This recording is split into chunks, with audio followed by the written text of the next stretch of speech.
ධම්මානුපස්සන එන්න ධර්මය දකින්න අවබෝධ කරගන්න. තෙරුවන් සරණයි පින්වත් ඔබ හැම දෙනාටම. පින්වත් ඔබ නැවතත් බෞද්ධ රූපවාහිනිය බෞද්ධ කුවන් විදුලිය. අද මේ උතුම් පුරපසළොස්වක පොහොතා ඔබ වෙනුවෙන් ගෙනෙන පොහොතා සජීවී සදහම් විකාශය සමගින් ඒකාත්මික වන්නේ. පින්වත්නි, ඉදුණු කැටියක් නටුවෙන් ගිලිහි බිමට වැටෙන්නේ යම්සේද එවරදී ජීවිතයේ කෙලවර මරණය සිදු වෙනවා. ජීවිතයේ ඇති අනියත බව, එවැගේම මරණයේ ඇති නියත බව වටහාගෙන කුසල් දහම් පුරමින් උතුම් වූ ධර්මාභෝධයේ පිණසම කැපවන සුපින්වත් ඔබ වෙත අදත් බෞද්ධ රූපවාහිනී නාලිකාව බෞද්ධ කුවන් විදුලිය මේ උතුම් පුරපසළොස්වක පොහොතා සංනිවේදනය කරන ධම්මානුපස්සනා සදහම් සාකච්ඡා මණ්ඩපය මෙලෙසින් ආරම්භ කිරීමටයි අපි සූදානම් වන්නේ. සදහවතුනි, මේ උතුම් වූ වැඩසටහන වෙනුවෙන් ඔබ අප හැමදෙනා වෙත අපමණ මෙත් සිතින් මේ පරිසරයට වැඩම කොට වැඩ හිටින තලවතුගොඩ ශ්‍රී ඥානාරාම භාවනා මධ්‍යස්ථානාධිපති ත්‍රිපිටකාචාර්ය පූජනීය අවසරයි නම සිහිපත් කරන්නට මෙරාවත්තේ පඤ්ඤාසිරේ පින්වත් ස්වාමින් වහන්සේ, එවැගේම කොළඹහත බෞද්ධාලෝක මාවතේ නාරද බෞද්ධ ධර්මායතනාධිපති රාජකීය පඬිත ශාස්ත්‍රපති පූජනීය අවසරයි නම සිහිපත් කරන්නට තලල්ලේ චන්දකිත්තේ පින්වත් ස්වාමින් වහන්සේ යන ස්වාමින් වහන්සේලා දෙනමවම අපේ පාදාභිවන්දනයෙන් নমස්කාර පූරකව මේ වැඩසටහන වෙනුවෙන් පිළිගනිමු. අවසරයි අපේ හාමුදුරුවනේ. සාදු සාදු සාදු. පින්වත්නි, අද මේ උතුම් පුරපසළොස්වක පොහෝ දින ධම්මානුපස්සනා සජීවී සදහම් සාකච්ඡාව බෞද්ධ ගුවන් විදුලියෙන් බෞද්ධ රූපවාහිනියෙන් සහ www.thebuddhist.tv වෙබ් අඩවියෙන් මුළු ලොව පුරා විසිරුවා හරින්නට පුණ්‍යවන්ත වූ දායකත්වය ලබා දී කටයුතු කරනවා බෙත්තේකම පානදුර පදිංචි ඩී.එල්. බියට්‍රිස් පීරිස් මහත්මිය, මංගල රාජපක්ෂ මහත්මයා, රිලන්ති අබේරත්න මහත්මිය යන සදැහැති පින්වත් පිරිස. එහෙමනම් මම ඉතාමත්ම ගෞරවයෙන් ආරාධනා කරනවා මේ වැඩසටහන වෙනුවෙන් දායකත්වය ලබා දී කටයුතු කරන ඒ සදැහැති පින්වත් පිරිසට පළමුවෙන් භාග්‍යවත් වූ බුදුරජාණන් වහන්සේ වෙනුවෙන් පුෂ්ප පූජාවන් සිදු කොට ඉන් අවසන චාරිත්‍රානුකූලව දැහැත් වට්ටේ පිළිගන්වමින් පින්වත් ස්වාමින් වහන්සේලාට වැඩසටහන වෙනුවෙන් ආරාධනා කරන්නට හේවිසි කලා ශිල්පීන් ශබ්ද පූජාවන් පවත්වන අතරවාරයේ ඉන් අවසන ගෞරවනීය දේශකයන්න් වහන්සේලා මේ වැඩසටහන මෙහෙයවනවා ඇති.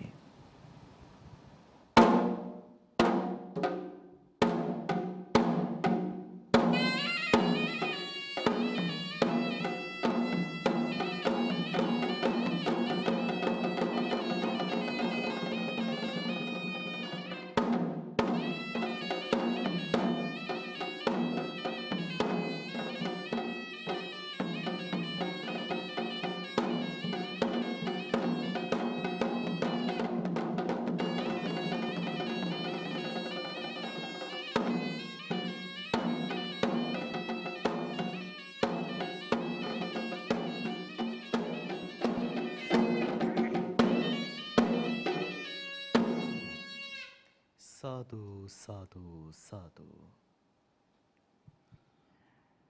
නමෝ තස්ස භගවතු වරහතු සම්මා සම්බුද්දස්ස. නමෝ තස්ස භගවතු වරහතු සම්මා සම්බුද්දස්ස.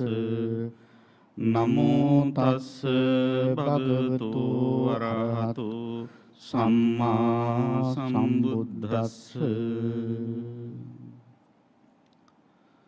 හැම දිනාටම තෙරුවන් සරණයි.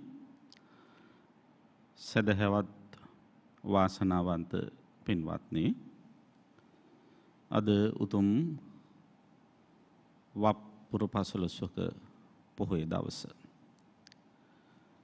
පෙහෙවස් සමාදන් වෙච්ච මේ පින්වත් හැම දෙනාම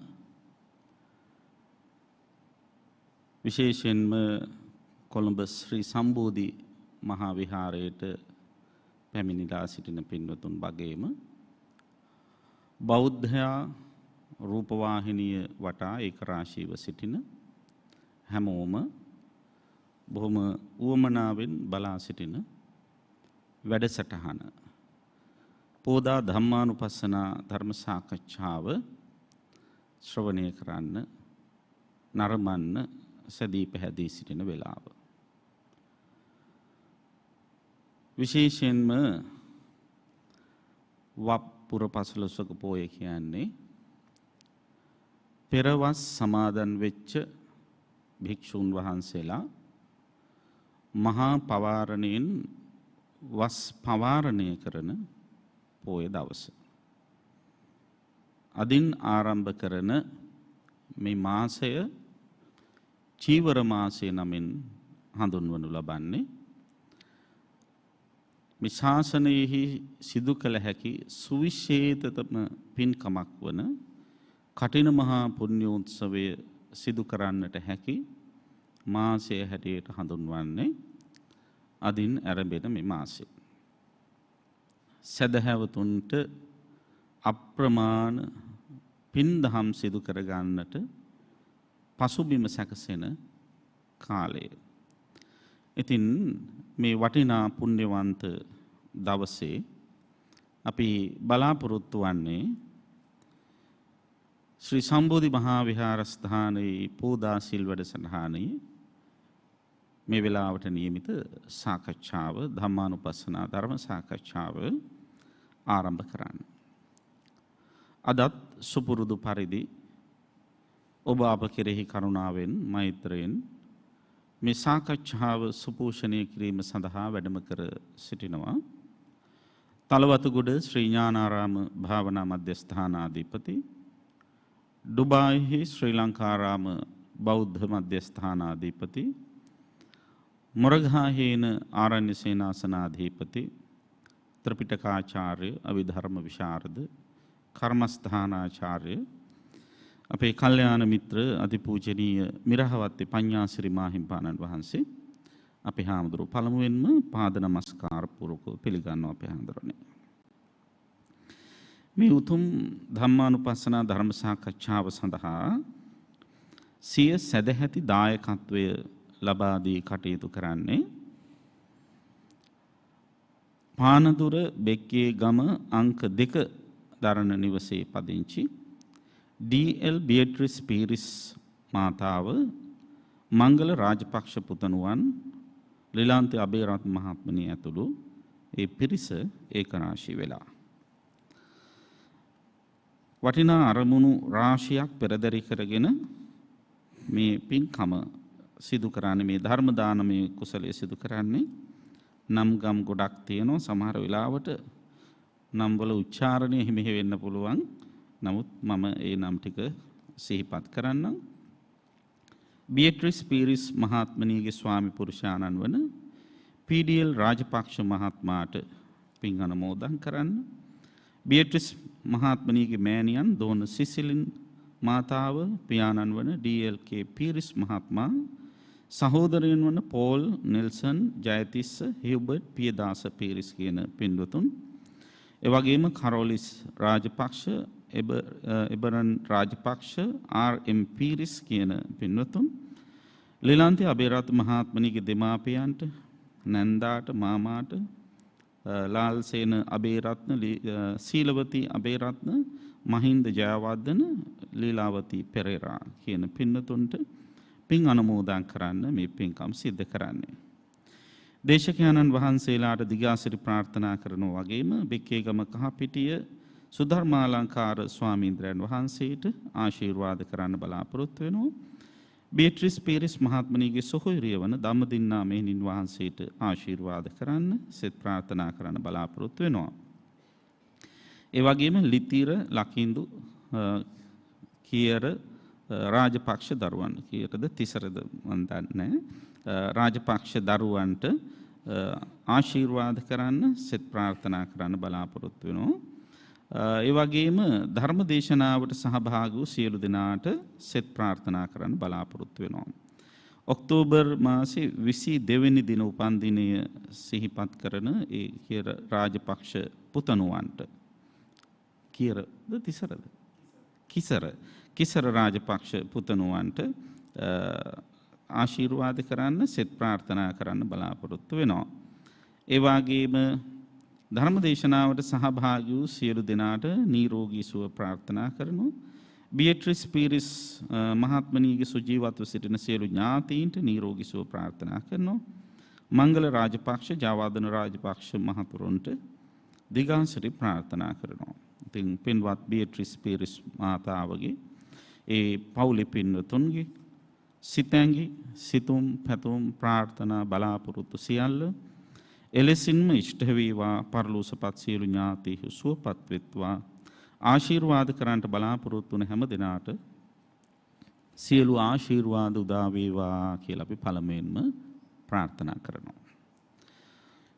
මේ වෙලාවේ ධර්ම සාකච්ඡාව සඳහා අපි පින්වතුන් හැම දිනා වෙනුවෙන්ම කියලා දෙන්න බලාපොරොත්තු වන්නේ සංයුක්ත නිකායේ කන්දක සංයුක්තයට අයිති නකුල පිතු කියන වර්ගයේ සඳහන් වෙන දේවදහ සූත්‍රය. දේවදහ සූත්‍රය දේශනා කරලා තිබෙන්නේ බුදුරජාණන් වහන්සේ ශාක්‍ය ජනපදයෙහි වැඩ වාසය කරන කාලය. අපේ බෞද්ධ පින්වතුන් දන්නවා බුදු පියාණන් වහන්සේ ජීවමානව වැඩ ඉන්න කාලේ මහා භාරතයේ දඹදිව ප්‍රධාන ජනපද 16කට බෙදලා තිබුණා. ඒවට අපි කියන 12 මහා ජනපද කියලා. ඒ 12 මහා ජනපද අතරින් එක ජනපදයක් තමයි ශාක්‍ය ජනපදය කියලා කියන්නේ. ඒ ශාක්‍ය ජනපදයේ තමයි බුදුරජාණන් වහන්සේගේ නෑයෝ ජීවත් වුණේ. ඒ ශාක්‍ය ජනපදයේම නගරයක් තමයි කපිලවස්තුපුරය. ඊළඟට මේ දේවදහ නගරය කියන දෙව්දහ නුවර කියලා අපි සිංහලෙන් කියනවා. ඒ නගර තිබුණේ මේ කියන ශාක්‍ය ජනපදය ඇසුරු කරගෙන. දවසක් බුදුරජාණන් වහන්සේ මේ ශාක්‍ය ජනපදයේ දෙව්දහ නුවර වාසය කරනකොට එක්තරා භික්ෂුන් වහන්සේලා පිරිසක් බුදුරජාණන් වහන්සේ වෙතට පැමිණිලා උන්වහන්සේලාට පච්චා භූමි ජනපදය පශ්චිම දනව්වට වැඩම කරන්න අවශ්‍යයි මතක් කළා. එහෙම මතක් කරපු වෙලාවේ බුදුරජාණන් වහන්සේ ඒ වෙලාවේදී හාමුදුරුවරුන්ට සිහිපත් කරනවා, මහණෙනි ඔබ පශ්චිම ජනපදයට යන්න බලාපොරොත්තුවෙන් ඉන්නවනම්, පශ්චිම කියලා කියන්නේ එක්තරා විදිහකින් ගත්තාම බටහිර දිශාවේ තිබිච්ච ජනපදයක්. බටහිර ප්‍රදේශයකට යන්න බලාපොරොත්තු වෙනවා නම් ඒ යන්න කලින් සාරිපුත්ත මහරහතන් වහන්සේ දැනුවත් කරන්න. සාරිපුත්ත මහරහතන් වහන්සේ බොහෝම පඬිත භික්ෂුන් වහන්සේ නමක්, බොහොම දැනුගත් එක්කෙනෙක්, බොහොම කරුණා මෛත්‍රියෙන් ඔබට සලකන කෙනෙක්. ඒ හින්දා උන්වහන්සේ දැනුවත් කරන්න කියලා මතක් කළා.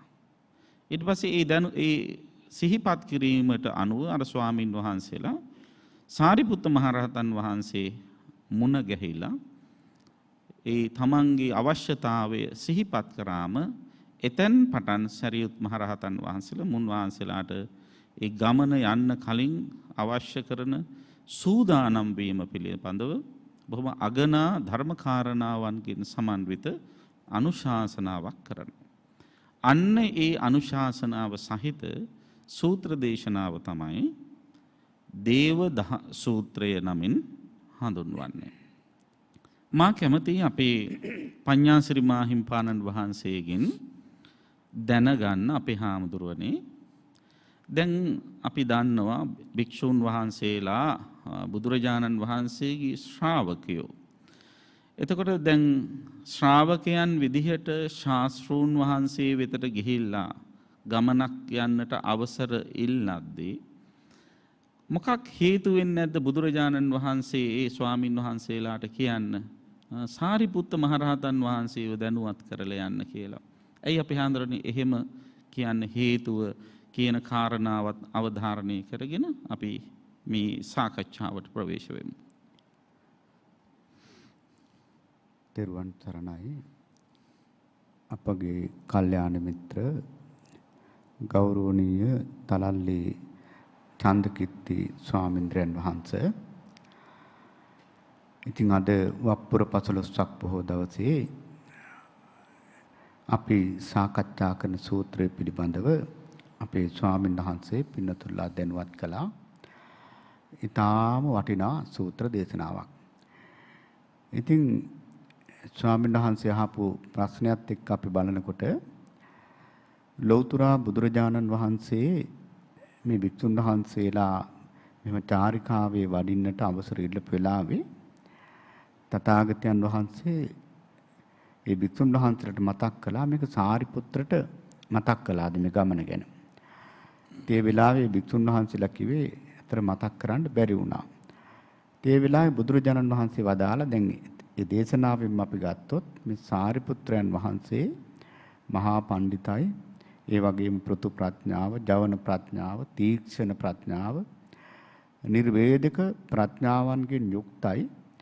ඒ නිසා සාරිපුත්‍රයන් වහන්සේට මේ ගමන ගැන මතක් කරන්න. ඇත්තටම ස්වාමීන් වහන්සේ එතනදී අපි විශේෂයෙන්ම හිතට ගන්න ඕන බුදුරජාණන් වහන්සේ සෑම අවස්ථාවක වගේම සරියුත් මහරහතන් වහන්සේගේ ගුණ භික්ෂුන් වහන්සේලා ඉදිරියේ පැහැදිලි කරලා තියෙනවා. ඒ ගුණ පැහැදිලි කරන අවස්ථාවවලදී තථාගතයන් වහන්සේ වදාරනවා මේ සාරිපුත්‍රයන් වහන්සේ මේ සබ්‍රක්‍මචාරින් වහන්සේලාට හරියට අම්මා කෙනෙක් වගේ. ඒ තරම් පුදුමාකාර කරුණාවක් තිබුණා. දැන් සාමාන්‍ය එකට උදාහරණයක් කියනවා නම් දැන් අපි හිතමු භික්ෂුන් වහන්සේලා පිරිසකට මගඵල නිවන් අවබෝධ කරගන්න මේ ජීවිතේ බෑ කියලා. එහෙම භික්ෂුන් වහන්සේලා පවා අතහැරියේ නැහැ. ඒ ස්වාමීන් වහන්සේලාට පවා සුගතිගාමී වෙන්නට සරියුත් මහරහතන් වහන්සේ දේශනාවන් කරපු අවස්ථා තියෙනවා. ඉතින් මේ අපේ සූත්‍ර පිටකේ එවැනි සූත්‍ර දේශනා තියෙනවා. ඊළඟට අපි ගත්තාම දැන් ඒවට උදාහරණ කියනවා නම් විශාල වශයෙන් තියෙනවා මේ ධර්මයේ තුල. සාරිපුත්‍ර මහරහතන් වහන්සේ නිරතුරුවම සංඝයාට පුදුම කරුණාවක් තිබ්බා. අපි ලෝසක තිස්ස ස්වාමීන් වහන්සේ ගත්තත් උන්වහන්සේ අසරණ දරුවෙක් ගිහි කාලේ. නමුත් පැවිදි කරලා අන්තිමට පින්නපාතේ කරගෙන ඇවිල්ලා දානේ වළඳවනවා. මොකද ඒ තරම් කරුණාවක් තිබිලා තියෙනවා. ඒ නිසා බුදුරජාණන් වහන්සේ මේ ගමන පිළිබඳව සාරිපුත්‍ර මහරහතන් වහන්සේට මතක් කරන්න කියලා කිව්වේ උන්වහන්සේ ළඟට ගියොත් හොඳ උපදේශ ඒකාන්තයෙන් ලැබෙනවා. අනිත් එක තමයි ස්වාමීන් වහන්සේ සරියුත් මහරහතන් වහන්සේ තථාගතයන් වහන්සේ දන්නවා දැන් මේ ශ්‍රාවකයන් වහන්සේලාගෙන් ඒ කියන්නේ දැන් අපි සංඝ පිරිස ගත්තාම අපේ මේ සංඝ පිරිසේ හරියට අර වැඩි හිටියා දැන් පවුලක ප්‍රධාන සහෝදරයා වගේ ලොකු අයියා වගේ. ඉතින් අර අනිත් බාල සහෝදරයන්ට මේ සහෝදරතුමාගෙන් හොඳ අවවාද අනුශාසනා ලැබෙනවා කියලා භාග්‍යතුන් වහන්සේ දන්නවා. ඒ දන්න නිසා තමයි භාග්‍යතුන් වහන්සේ මේ භික්ෂුන් වහන්සේලාට සාරිපුත්‍රයන් වහන්සේට මතක් කරන්න කියලා කිව්වේ. එහෙම අපහන්නේ. දැන් මට මතක් වෙනවා මේ වෙලාවේ තවත් බොහොම අගනා සූත්‍ර දේශනාවක් තියෙනවා අංගුත්තර නිකායේ සාරිපුත්ත සීහනාද සූත්‍ර දේශනාව. එහිදී සරියුත් මහරහතන් වහන්සේට එක්තරා භික්ෂුන් වහන්සේ නමක් අභූතයෙන් චෝදනා කරද්දී සිහි කල්පනාවක් නැතුව ඇඟේ හැපිලා ගියා කියලා සරියුත් හාමුදුරු ඒ වෙලාවේදී මහා සංඝරුවන මැද්දේ සාරිපුත්ත මහරහතන් වහන්සේ නැගී සිට තමන් වහන්සේ මේ භික්ෂුන් වහන්සේලා අතරේ ජීවත් වෙන්නේ කිනම් ආකාරයකටද කියන එක අවධාරණය කරනවා. එහිදී කාරණා 9ක් පිළිබඳව අවධාරණය කරනවා. ඒ අතරේ උන්වහන්සේ මතක් කරනවා මම මේ භික්ෂුන් වහන්සේලා අතරේ ඉන්නේ හරියට ජලය වගේ කියලා. දැන් අපි ගත්තොත් ජලය තුලින් මිනිස්සු කරන වැඩ තියෙනවා. මේ හොඳ ඒවා හොදන්නේ ජලය, නරක ඒවා හොදන්නේ ජලය. එතකොට ජලය කියන්නේ නැහැනේ මට බෑ ඔය අනුන්ගේ කුණු හොදන්න, මං හොදන්නේ හොඳ ඒවා විතරයි කියලා. එතකොට ජලය එහෙම උද්ඝෝෂණ කරන්න යන්නේ. ඒ වගේ සරියුත් හාමුදුරුවන්ට සමහර අය ප්‍රශංසාත් කරනවා, සමහරු නින්දාත් කරනවා. හැබැයි අර ජලය සමබරව අර කිලිටි පිරිසිදු සියලු දේ හොදලා දානවා වගේ සරියුත් හාමුදුරුවෝ එවන් භික්ෂුන් අතරේ සමබර මානසිකත්වයකින් පසු වෙනවා. ඒ විදිහට මතක් කරනවා සුළඟ වගේ, ඊළඟට මහ පොළොව වගේ, ගින්න වගේ මම ජීවත් වෙන්නේ කියලා. එහෙම කියලා තවත් සඳහන් කරනවා දුප්පත් අහිංසක රොඩි කොල්ලෙක් වගේ කියලා. දැන් බලන්න මේ ප්‍රකාශය කරන්නේ සාරී කියන බැමිණියගේ පුත්‍රයා. එදා ඉන්දියානු සමාජයේ තිබිච්ච කුල ක්‍රමය අතර ඉහළම කුලය හැටියට හැඳින්වුවේ බ්‍රාහ්මණ වංශය. ඒතර මේ බ්‍රාහ්මණ වංශයෙන් පැවිද්ද ලැබලා ඊට පස්සේ බුදුරජාණන් වහන්සේ වෙතට පැමිණිලා බ්‍රාහ්මණ වංශයක භික්ෂුවක් විදිහට පැවිද්ද ලැබලා ප්‍රඥාවන්ත භික්ෂුන් වහන්සේලා අතරේ අග්‍රස්ථානය ලැබලා ඒ වගේම බුදුරජාණන් වහන්සේගේ අග්‍ර ශ්‍රාවක භාවය ලබාගත් උත්තමයි. දැන් ලොකුකම් ගන්නව නම් කොච්චර ලොකුකම් තියනවද නේද? සාමාන්‍ය අද සමාජේ නම් අපි යන්නේ ලොකුකම් ගන්න නැත්නම් මං අහවලාගේ පුතාගේ පුතා අඳුරනවා කියලා හරි මොකක් හරි සම්බන්ධයක් ගොඩනගාගෙන ලොකුකමක් ගන්න හදනවනේ. නමුත් උන්වහන්සේ කියන මං හරියට අහිංසක දුප්පත් රොඩි කොල්ලෙක් වගේ ඉන්නේ. තවත් දැනක සඳහන් කරනවා මේ අතපිස්නාවක් වගේ සර්වියට් එකක් දැන් අත පිහදාලි ඉවර වෙලා ඒක පැත්තකට දාන එකනේ කරන්නේ ඔය පේපර් සර්වියට් එක මොකක් හරි රෙදි කෑල්ලක් හරි අරගත්තොත් ඒ වගේ සරියුත් හාමුදුරු මතක් කරන භික්ෂුන් වහන්සේලාට උවමනා වෙලාවේදී මම අවශ්‍ය කරන කාරණා ටික කියලා දෙනවා. ඊට පස්සේ මම තමයි මේම කියලා දුන්නේ. මන් නැත්තම් මෙයා මැරිච්ච තැන්වල ගසුත් පැලවෙලා ඔය ආදි වශයෙන් අද කාලේ ගොඩක් අය කියන්නේ. එහෙම තමන්ගේ ලොකුකම් කෙරුවාවල් කියන්නේ යන්නේ නැහැ උන්වහන්සේ. එච්චරට කරුණාවන්තයි. අම්මල තාත්තලත් එහෙමයි දරුවන්ට. ඒ වගේම තවත් මතක් කරන බොහොම අපූර්ව උදාහරණයක්. ඒ තමයි අංහැලිච්ච පිංගොනෙක් වගේ කියලා කිව්වා. දැන් ගොනෙකුට තියෙන බොහෝම බල සම්පන්නම දෙයක් නෙමෙයි අන් දෙක. අන් දෙක තියෙනකොට හරිම ආඩම්බරයි අනින්න බලනවා. එතකොට අන් නැති වුනහම අර ඔක්කොම ලොකුකම් බහිනවා. රිටයර්ඩ් පොලිස් නිලධාරියෙක් වගේ. නේද? එතකොට අන්න ඒ වගේ මෙතෙන්දී මතක් කරනවා මම ජීවත් වෙන්නේ අංහැලිච්ච පිංගොනෙක් වගේ. දැන් කවුරු ඇවිල්ලා මට හිරිහැර කළත් බැන්නත් කරදර කළත් මම මගේ පාඩුවේ ඉන්නවා කියලා. ඉතින් ඒ වගේ සුවිශේෂ ගුණ කදම්බයක් තිබිච්ච ස්වාමින් වහන්සේ නමක් තමයි සාරිපුත්ත මහරහතන් වහන්සේ. ඒ නිසාම තමයි උන්වහන්සේ ගැන බුදුරජාණන් වහන්සේ දේශනා කරන්නේ සරියුත් මුගලන් දෙනම ගැනම. සේවේත භික්ඛවේ සාරිපුත්ත මොග්ගල්ලානේ භජත භික්ඛවේ සාරිපුත්ත මොග්ගල්ලානේ. මේ සරියුත් මුගලන් දෙනම ආශ්‍රය කරන්න. සේවනය කරන්න. පණ්ඩිතා භික්ඛු අනුග්ගාහකා සබ්‍රහ්මචාරීණං. මේ දෙනමම බොහෝම පාණ්ඩිත්වයෙන් හෙබි දෙනමක් භික්ෂුන් වහන්සේලාට අනුග්‍රහ කරන අය. ඉතින් අන්න ඒ නිසා තමයි උන්වහන්සේලගේ අවවාද අනුශාසනා නිතර ලබා ගන්න කියලා කියන්නේ. හැබැයි අපි හාන්දරනේ ඕනතරම් භික්ෂුන් වහන්සේලා ඔය වගේ බුදුරජාණන් වහන්සේ වෙතට පැමිණිලා එක එක ප්‍රදේශවලට යන්නට අවසර යදිනවනේ. ඒ හැම අවස්ථාවකදීම සරියුත් හාමුදුරු මුණ ගැහිලා මතක් කරලා යන්න කියලා නැහැ. නමුත් මෙතෙන්දී මේ අවධානය කරන මේ පච්චා භූමි ජනපදයට යනවා කියන එකේදී. එහිදී සඳහන් කරනවා අපේ හාමුදුරනේ පච්චා භූමි ප්‍රදේශයේ ජීවත් වෙන උදවියගේ පරිසරයත්. ඒකත් බලපාන්න ඇද්ද බුදුරජාණන් වහන්සේ සරියුත් හාමුදුරන්ගේ උපදෙස් ඇති වේ ප්‍රදේශයට යන්න කියලා කියන්නේ. ඔව් ඇත්තටම ස්වාමීන් වහන්සේ දැන් බුදුරජාණන් වහන්සේ ඒ සාරිපුත්‍ර මහරහතන් වහන්සේ වෙත මේ භික්ෂුන් වහන්සේලා ඇරි ඇත්තටම නිකම්ම ගමනක් වැඩිම හා සම්බන්ධව නෙවෙයි. මොකද තථාගතයන් වහන්සේට මේ භික්ෂුන් වහන්සේලා මතක් කළා. දැන් අපේ ස්වාමීන් වහන්සේ මතක් කළා පච්චිම නැත්නම් බටහිර ප්‍රදේශේ. අපි හිතමු දැන් වෙනත් රටකට වගේ. එහෙමයි.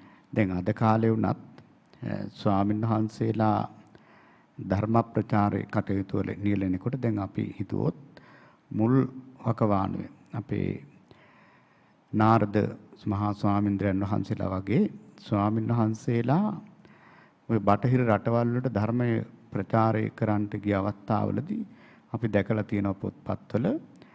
ඉතින් අය කිසිම දවසක භික්ෂුන් වහන්සේ නමක් දැකලා නැහැ. එතකොට හැබැයි ශ්‍රමණාකල්පයක් තියෙනවා හිස මුඩු ගාලා මේ රෙද්දක් වගේ පොරවලා. ඉතින් තේරෙනවා ආධ්‍යාත්මික පැත්තකට යන කෙනෙක් කියලා. එතකොට දැන් ඒ වගේ ප්‍රදේශයකට ගියාම දැන් මේ භික්ෂුන් වහන්සේලාත් ඔය කියන විදිහට බටහිර ප්‍රදේශයේ වෙනම රටක් වගේ පැත්තක්. එහෙමයි. ඒ ප්‍රදේශයට ගියාම මේ භික්ෂුන් වහන්සේලාගෙන් එහි ඉන්න නුවණැති අය ඇවිල්ලා ඉතින් උගත් අය ශ්‍රමණ පඬිතයෝ, ශාක්‍ය පඬිතයෝ, බ්‍රහ්මණ පඬිතයෝ, ගෘහපති පඬිතයෝ ඔය නොයෙක් දෙනා ඇවිල්ලා ආන ඔබ වහන්සේලා කවුද? දැන් බලන්න දැන් සාරිපුත්‍ර මහරහතන් වහන්සේම උනත් එදා රස්සජි මහරහතන් වහන්සේ දැක්ක ගමන් පැහැදුනා. පැහැදිලා ඇවිල්ලා ඇහුවේ ඔබ වහන්සේ කවුද? ඔබ වහන්සේගේ ශාස්ත්‍රවරයා කවුද? එහෙම. ඊළඟට දැන් මිහිඳු මහරහතන් වහන්සේගෙන් දේවානම්පියතිස්ස රජුර ඇහුවෙත් එහෙම. දේවානම්පියතිස්ස රජුර ඇහුවෙත් එහෙමයි. එහෙම. එතකොට ස්වාමීන් වහන්සේ දැන් කෙලින්ම ඒ වෙලාවේ දැන් අස්සජි මහරහතන් වහන්සේ ඉතින් තථාගතයන් වහන්සේගේ පණිවිඩය උපතිස්ස තරුණයාට කිව්වා. ඉතින් ඒ පණිවිඩය අහනකොටම සෝහන් මාර්ගඵල ලැබුවා. එතකොට දැන් මෙතනදී දැන් මේ සරියුත් මහරහතන් වහන්සේ ඇත්තටම මේ පුදුම කාලෝචිත නියමම උපදේශයක් තමයි මේ භික්ෂුන් වහන්සේලාට ලබා දෙන්නේ. අපි හන්නේ දැන් මෙතන විශේෂයෙන්ම සිහිපත් කරපද්දි මේ පශ්චාභූමි ජනපදයේ පශ්චිම ජනපදයේ එහෙම නැත්නම් බටහිර රටක් කියලා කිව්වහම මෙතන අවධානය කරන මේ වෙනත් රටවල් වලින් ආපු පිරිසක් ගෘහපති පඬිතුයෝ, බ්‍රාහ්මණ පඬිතුයෝ, ශ්‍රමණ පඬිතුයෝ වගේ ඔක්කොම එතන ඉන්න අය නෙවෙයි වෙන වෙන ප්‍රදේශ වලින් ආපු අය. දැන් හරියට ගත්තොත් දැන් එක්සත් ජාතීන්ගේ සම්මේලනයකට යනකොට ඒ මහා මණ්ඩල රැස්වීම වලට විවිධ රටවල් සමාජික රටවල් වල උදවි එනවා. එතකොට අපේ රටෙන් හරි කවුරු හරි යනවා නම් නියෝජනය කරන්න යනවා නම් නිකම්ම ගිහිල්ලා හරියන්නේ නැහැ. ඕන තැනක යනකොට ඒ අහන අයට ප්‍රශ්න අහනකොට ඒවට සාර්ථක උත්තර දෙන්න පුළුවන් වෙන විදිහට අවශ්‍ය කරන හැම දැනුමකින්ම සන්නද්ධ වෙලා ගියාම තමයි ඒ ගමන සාර්ථක කරගන්න පුළුවන්. අන්න ඒ වගේ දැන් මෙතන නිකම්ම රටක් නෙවෙයි. දැන් සාමාන්‍යයෙන් අපි දඹදිව යනවා කියලා කිව්වම නම් ඉතින් අවශ්‍ය කරන්නේ සීතලට අඳින ඇඳුම් ටිකක් අරගෙන ගිහිල්ලා මොන හරි ආපහු එනකොට අරගෙන ඉන්න සල්ලි ටිකකුත් අරගෙන ගියා නම් ඇති කියලා හිතෙන්න පුළුවන්. හැබැයි ඕස්ට්‍රේලියාවට, ඇමරිකාවට, එහෙම නැත්නම් කැනඩාවට වෙනත් බටහිර රටවල්වලට දැන් මැද පෙරදිග අපි හාමුදුරන්ගේ විහාරස්ථානයකුත් තිබෙනවා. ඒ වගේ රටවල් වලට ගියාම අපි දන්නවා සාමාන්‍ය මිනිස්සු අහන ප්‍රශ්න වලට වැඩිය ගැඹුරු ධර්මඥානයකින් හෙබි උදවිය මේ ධර්මයේ සොයා එන අවස්ථාවල් තියෙනවා. ඉතින් අන්න ඒ නිසා වෙන්න ඇති නේද අපි හාමුදුරනේ සරියුත් මහරහතන් වහන්සේ මතක් කරන්න ඇති මේ උගත් පිරිස අහන ප්‍රශ්නවලට උත්තර දෙන්න සූදානමින් යන්න. එහෙම වුණොත් බුදුහාමුදුරන්ගේ ශ්‍රාවකයෙක් වීමේ ගෞරවය ආරක්ෂා කරගන්නත් පුළුවන් කියන හැඟීම ඇති. ඇත්තටම සානත එතනදී හොඳටම පේනවා සාරිපුත්‍ර මහරහතන් වහන්සේ මේ බුදුරජාණන් වහන්සේගේ මේ වැඩ පිළිවෙල මේ සසුන ආරක්ෂා කරන්න, ඒ වගේම භාග්‍යතුන් වහන්සේගේ ගෞරවය ආරක්ෂා කරන්න, ඒ වගේම මේ ශාසනය ආරක්ෂා කරන්න උන්වහන්සේ තුල මොනතරම් කැපවීමක් තිබුණාද කියන එක. එහෙමයි. ඉතින් ඇත්තටම අපේ ස්වාමීන් වහන්සේ කිව්වා වගේ ඇත්තටම මෙතන පැහැදිලි වෙනවා පඬිත කියන වචනේ. ශ්‍රමණයෝ හරි, ගෘහපතියෝ හරි, ඊළඟට බ්‍රාහ්මණයෝ හරි කවුරු වුණත් නුවණැති අය තමයි මේ විදිහේ ප්‍රශ්න මේ ස්වාමීන් වහන්සේලාගෙන් අහන්නේ. නැත්තම් ඉතින් නුවණ නැති අය නම් සාමාන්‍යයෙන් 아무තු පිරිසක් කියලා නිකන් බලලා යන්න පුළුවන්. එහෙම. හැබැයි නුවණ තියෙන ඒ වගේ පිරිසක් දැන් අද වුණත් දැන් අද ධර්ම ප්‍රචාරයේ කටයුතු වල නියැලෙන භික්ෂුන් වහන්සේලාට උනත් මේ දේශනාව හරීම වටිනවා. මොකද තථාගතයන් වහන්සේගේ මූලික පණිවිඩය මේ දේශනාව තුළින් සරියුත් මහරහතන් වහන්සේ කියලා දෙනවා. එහෙමයි. දැන් මේ භික්ෂුන් වහන්සේලාට කියනවා දැන් ඒ වගේ ඔය කියන බටහිර ප්‍රදේශයට ගියාම එහෙ ඉන්න ඔය ඥානවන්ත පිරිස්. එහෙම. ඥානවන්ත පිරිස් ඇවිල්ලා අහන්න පුළුවන් ඔබ වහන්සේලා කවුද? ඔබ වහන්සේලා එතකොට ඉතින් අපි භික්ෂුන් වහන්සේලා අපි ඇයි අපි හඳුරන්නේ එහෙම අහන්නේ එක සැරේටම ඔබ වහන්සේලා කවුද කියලා. ඔබ කවුද කියලා අහන්නේ. මොකද්ද හේතුව? දැන් සාමාන්‍ය ගිහි කෙනෙක් පිට රටකට ගියොත් ඔබ කවුද කියලා සාමාන්‍යයෙන් අහනවා අඩුයිනේ. එතකොට දැන් මෙතෙන්දී අර ගෘහපති බ්‍රාහ්මණ පඬිවරු ඒ වගේ ප්‍රශ්නයක් වික්ෂුන් වහන්සේලාගෙන් අහන්නට හේතු වෙන කාරණේ මොකක්ද? ඔව්. ඇත්තටම සාන්ත ඒකට හේතුව තමයි ප්‍රධානම හේතුව අන්‍යෝ මේ ආකප්පෝ කරණියෝ. වෙනම ආකල්පයකින් තමයි අපි දැන් භික්ෂුන් වහන්සේ නමක් ගත්තාම දැන් ගිහියෙක් වගේ නෙවෙයිනේ. එහෙමයි. එතකොට බොහොම සරල ජීවිතයක් ඉන පාත්‍රෙත් අරගෙන සූර පොරෝලා හිත මුඩු ගාලා තනිකරම තේරෙන මේ තාපසී ආධ්‍යාත්මික පැත්තක් හොයන කෙනෙක්. ඒක අතකින් බලනකොට අපේ හඳුරන්නේ සිවුරක් පොරවගෙන ඒ වගේ රටක එලිමහනේ සංවරව සංසුන්ව ගමන් කරන එකත් යම් කිසි ධර්ම ප්‍රචාරයක් වගේ. මොකද මිනිස්සු හොයලා බලනවා. මට මතකයි අපහන්නේ මේ මම ඇමරිකාවේ වොෂින්ටන් බෞද්ධ විහාරයේ වැඩ වාසය කරන කාලේ උදේට ඇවිදින්න යනවා. ඉතින් සිවුරු පොරවලා ඇවිදිනකොට සමහර අය ඇවිල්ලා මට කියනවා මේ හරි ලස්සන කොස්ටියුම් එකක් නේ. කවුද මේක හදලා දුන්නේ? කවුද කොහෙද ඉන්නේ කියලා. එහෙම අහනවා. මෙයා දන්නේ මේ අපි සිවුරක් පොරවගෙන ඉන්න කතාව මොකුත් දන්නේ නැහැ. හැබැයි එතනින් විමසන්න ගන්නවා. එතකොට අර අපේ හාමුදුරු සිහිපත් කරපු පරිදි අර භික්ෂුන් වහන්සේලාගේ භික්ෂු ආකල්ප රඳා පැවැත්වීමත් මෙතෙන්දී අත්‍යවශ්‍යයි නේද මේ ධර්ම ප්‍රචාරණයේ? පැහැදිලිවම ස්වාමීන් වහන්සේ ඇත්තට දැන් බුදුරජාණන් වහන්සේගේ ඒ ධර්ම ප්‍රචාරණය ඇත්තටම ස්වාමීන් වහන්සේ මේ චාරිකාවත් එක්කමනි කෙරුණේ. දැන් තථාගතයන් වහන්සේ දැන් මේ වස් කාලේ දැන් ඉවර වුණා. අදින් වස් පවාරණය වෙනවා. ඊළඟට බුදුරජාණන් වහන්සේ ඊළඟට මහා ශ්‍රාවකයන් වහන්සේලා බොහෝම සංසුන්ව සුපිරිසන්ව හැඳ පුරවාගෙන දකින අයට මහා ප්‍රසාදයක් ඇති වෙන විදිහට බොහෝම සාන්ත ලීලාවෙන් ගම් දනව් සිසාරා උන්වහන්සේලා වැඩම කරනවා. ඉතින් පිණ්ඩපාතේ වඩිනවා. පිණ්ඩපාතේ වැඩලා ඒ අවස්ථාන රූපීව එයට අවවාද කරනවා, අනුශාසනා කරනවා. ඉතින් බණ කියන්න අවස්ථාවක් ලැබුණොත් ධර්ම දේශනා කරනවා. මේ ක්‍රමයට තමයි ස්වාමීන් වහන්සේ තථාගතයන් වහන්සේ ධර්ම ප්‍රචාරය කළේ. එතකොට දැන් ඇත්තටම අර මූලික ප්‍රවේශය ඒක හරි වැදගත් ස්වාමීන් වහන්සේ මතු කරපු තැන මේ සාන්ත ස්වરૂපය දැන් බලන්න දැන් උපතිස්ස තරුණයා වුණත් ධර්මයේ හොයාගෙන අපි බුදුන් අපි රහත් කියාගත්ත නොඑක් දිනා ළඟට ගියා. එහෙමයි. ඉතින් විමුක්තිය හොයාගෙන යනකොට දැක්ක සාන්ත ශ්‍රමණරුවක්. දැක්ක ගමන් පැහැදුනා. මේ ස්වාමීන් වහන්සේ හරීම සංවරයි, ඉඳුරන් හරීම ප්‍රියමනාපයි. මුන්වහන්සේ නම් සංසාරේ පරතරයට ගිය උත්තමයෙක් කියලා තීරුම් ගත්තා. අර සංවරයෙන් කතා කරලා නැහැ. ඒ වගේ දැන් අපි ගත්තාම දැන් අශෝක අධිරාජ්‍ය, චණ්ඩාශෝකයන් ධර්මාශෝක කෙනෙක් උනේ මුලින්ම බණ අහලා නෙවෙයි. අර සංසුන්ව රජවාසල මිදුල මැදින් වැඩපු හත් ඇවිදිරි කුඩා ස්වාමීන් වහන්සේගේ ඒ සංවරකමට නිග්‍රෝධ සාමණේරයන් නිග්‍රෝධ සාමණේරයන් වහන්සේ මහරහතන් වහන්සේ නම. එහෙමයි.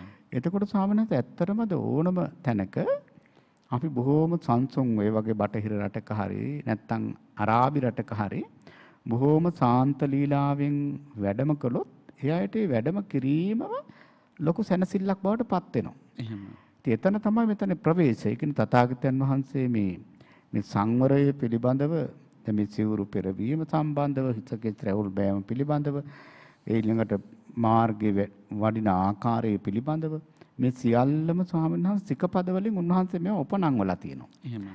ඉතින් එහෙමනම් ඒ සංවරය ඊටාම වටිනා දෙයක්. ඉතින් මේ සංවරශීලීව එහෙම වඩිනකොට තමයි දැන් අපි හිතමු මහා කලබයෙන් එහෙම මෙහෙන් යනවා නම් දඩින් බිඩින් ගාලා කවුරුත් ලං වෙලා අහන්නේ නැහැ නේද? එහෙමයි. එහෙම අහන්නේ නැහැ. ඉතින් අර දැන් මේ සූත්‍ර දේශනාවට දැන් මේ ගෘහපති පඬිවරු බ්‍රාහ්මණ පඬිවරු අපි හඳුරන කීප විදිහට මේ සංවර ගමන් විලාසයන්ගෙන් ඉඳුරන් පැවැත්මෙන් යුක්ත ස්වාමින් වහන්සේලා දැක්කම උන්වහන්සේලා සහ අනිත් අය අතර වෙනසක් දැකලා ඔබ කවුද මොනවද කරන්නේ කියන ප්‍රශ්නේ අහන්න පෙළඹෙනවා. එතෙන්ද මේ සරියුත් මහරහතන් වහන්සේ සිහිපත් කරනවා මේ ස්වාමින් වහන්සේලාගෙන් ඒ අය අහවි ඔබ කවුද? කවුරු අනුගමනය කරන කෙනෙක්ද? කවුද ඔබේ ශාස්ත්‍රූන් වහන්සේ? ඒ ශාස්ත්‍රූන් වහන්සේ මොන වගේ දහමක්ද දේශනා කරන්නේ කියලා අහයි කියලා. එතකොට මොකද්ද දෙන්න ඕන උත්තරය කියන එකත් අපි හඳුරන්නේ උන්වහන්සේ අවධානය කරනවා. ඇත්තටම දැන් බලන්න ස්වාමීන් වහන්සේ දැන් මෙතන පෙර සූදානම දැන් මෙතන තාම මේ ස්වාමීන් වහන්සේලා ඒ බටහිර ප්‍රදේශෙට ගිහිල්ලා නැහැ. එහෙමයි.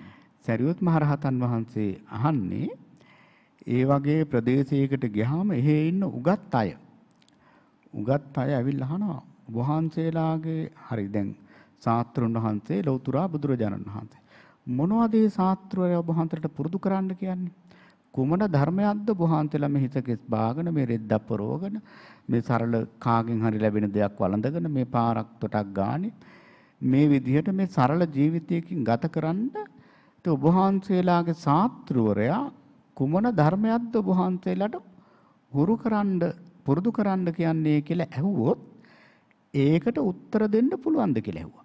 එහෙමයි. එතකොට ඒ වෙලාවේ දැන් මේ වික්ෂුන් වහන්සේලා ටිකක් උඩබෙන් බලලා පොඩ්ඩක් කිව්වා සාරිපුත්‍රයන් වහන්සේ දැන් ඒක සාමාන්‍යයෙන් දැන් අපි දැන් බණකට උනත් නිවන මොකක්ද කියලා ඇහුවම ඉතින් එක එක උත්තර හම්බෙනවනේ ස්වාමීන් වහන්සේ. එහෙමයි. ඉතින් මේ ස්වාමීන් වහන්සේලාට උත්තර නැතුවම නෙවෙයි. එහෙමයි. නමුත් මුන්නහන්සේලා බොහෝම නිහතමානීව කල්පනා කරා මේ සාරිපුත්‍රයන් වහන්සේගෙම මේක හරියටම දැනගත්තොත් අපිට හරි වටිනවා. නැත්නම් උන්වහන්සේලාටත් ඉතින් කියන්න උත්තර තියෙන්න ඇති. නමුත් ඒ වෙලාවේ මේ ස්වාමීන් වහන්සේලා බොහෝම නිහතමානීව මතක් කළා සාරිපුත්‍රයන් වහන්සේ අනේකට ඔබ වහන්සේම අපට උත්තර දෙන්න. මොකද අපිට ඔබ වහන්සේට අද බැරි නම් අපි මේ ගමන ටිකක් පමා කරගෙන හෙට හරි එන්න මේකට උත්තරේ ලබා ගන්න. ඒ වෙලාවේ සරියුත් මහරහතන් වහන්සේ වදාරනවා ඒ වගේ ප්‍රදේශයකට ගියාම එහෙ ඉන්න උගත් බුද්ධිමත් අය ඔබ වහන්සේලාගේ ශාස්ත්‍රුන් වහන්සේ කුමන ධර්මයක් පුරුදු කරන්න කියලා තියන්නේ කියලා ඇහුවොත් සරියුත් මහරහතන් වහන්සේ වදාරනවා ඒ අයට කියන්න කියලා චන්දරාග විනයක්කාති සත්තා. එතකොට අපේ ශාස්ත්‍රුන් වහන්සේ අපට උගන්වන්නේ චන්දරාගේ නැතිකරන්න කියලා. ඒ කියන්නේ තෘෂ්ණාව නැතිකරන්න කියලා තමයි උගන්වන්නේ. එහෙමයි. ඒ වෙලාවේ සරියුත් මහරහතන් වහන්සේ නැවත මේ වික්ෂුන් වහන්සේලාගෙන් පෙරලා ප්‍රශ්නයක් අහනවා. දැන් ඔබ වහන්සේලා ඔහොම උත්තර දුන්නාම දැන් මේ අහන්නේ නුවණැති අයනේ. එහෙමද කියලා ඒ අහන අය ওই උත්තරෙන් සෑහීමකටපත් වෙන්නේ නැහැ. නැවත පෙරලා ප්‍රශ්නයක් අහන්න පුළුවන්. නැවත ප්‍රශ්නයක් අහන්න පුළුවන්. හරි. දැන් වහන්සේලාගේ ශාස්ත්‍රවරයා චන්දරාගේ නැතිකරන්න කියලා කියනවා. කුමකට තියෙන චන්දරාගය කුමකට තියෙන තෘෂ්ණාව නැතිකරන්න කියලාද කියන්නේ කියලා නැවත අහන්න පුළුවන්. එහෙමයි.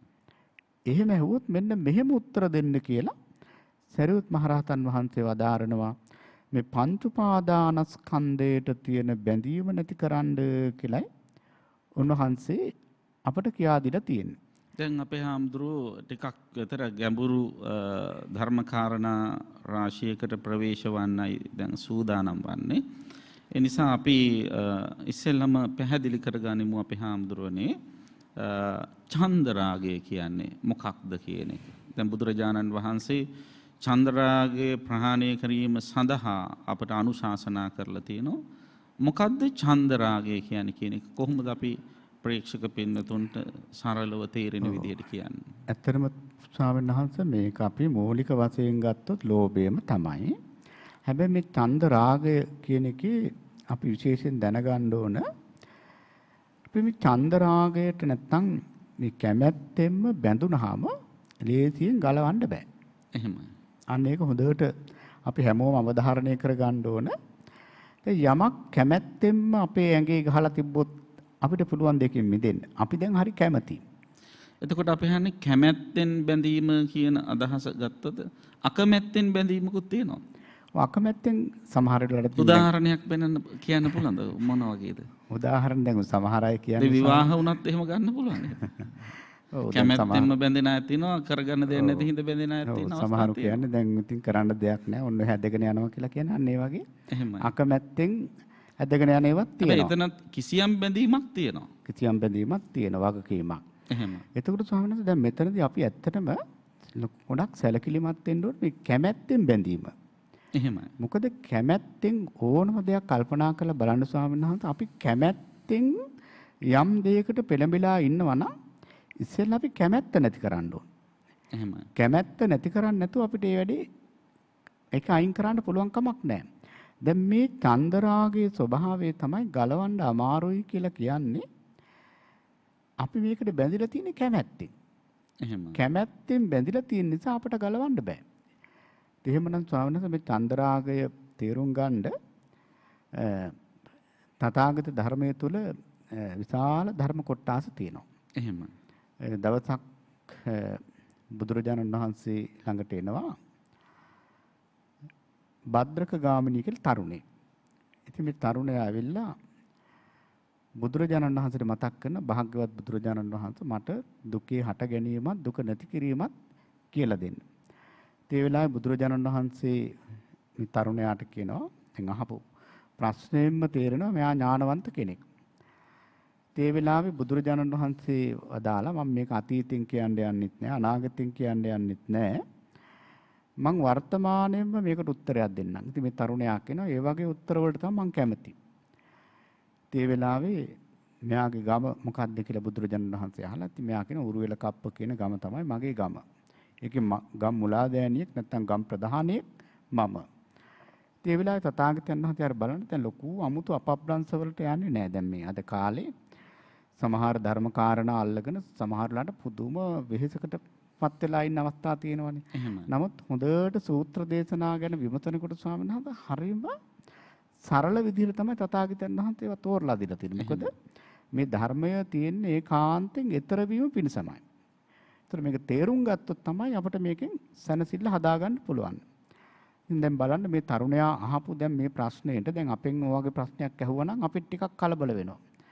අපි කලබල වෙලා සමහර වෙලාවට අපි කියයි අහවල් පොත කියවන්න, පටිච්චසමුප්පාදේ කියවන්න, අරක බලන්න, මේක බලන්න සමහරවිට එහෙම කියන්න පුළුවන්. එහෙමයි. නමුත් දැන් බුදුරජාණන් වහන්සේ වෙලාවේදී උත්තරේ මොකද්ද? ඔබගේ ගම මොකද්ද? ඉතින් මෙයා කියනවා මගේ ගම උරුවෙල කප්ප. හොඳයි උරුවෙල කප්ප ගමේ ඉන්නවද?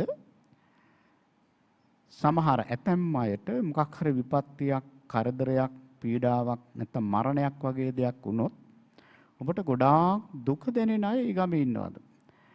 එහෙමයි භාගතුන් වහන්සේ ඒ ගමේ ඉන්නවා. ඉතින් සමහර අයට විපත්තියක්, කරදරයක්, පීඩාවක් මොකක් හරි දෙයක් වුණොත් මට දරා ගන්න බැරි අය ඉන්නවා ඒ ගමේ.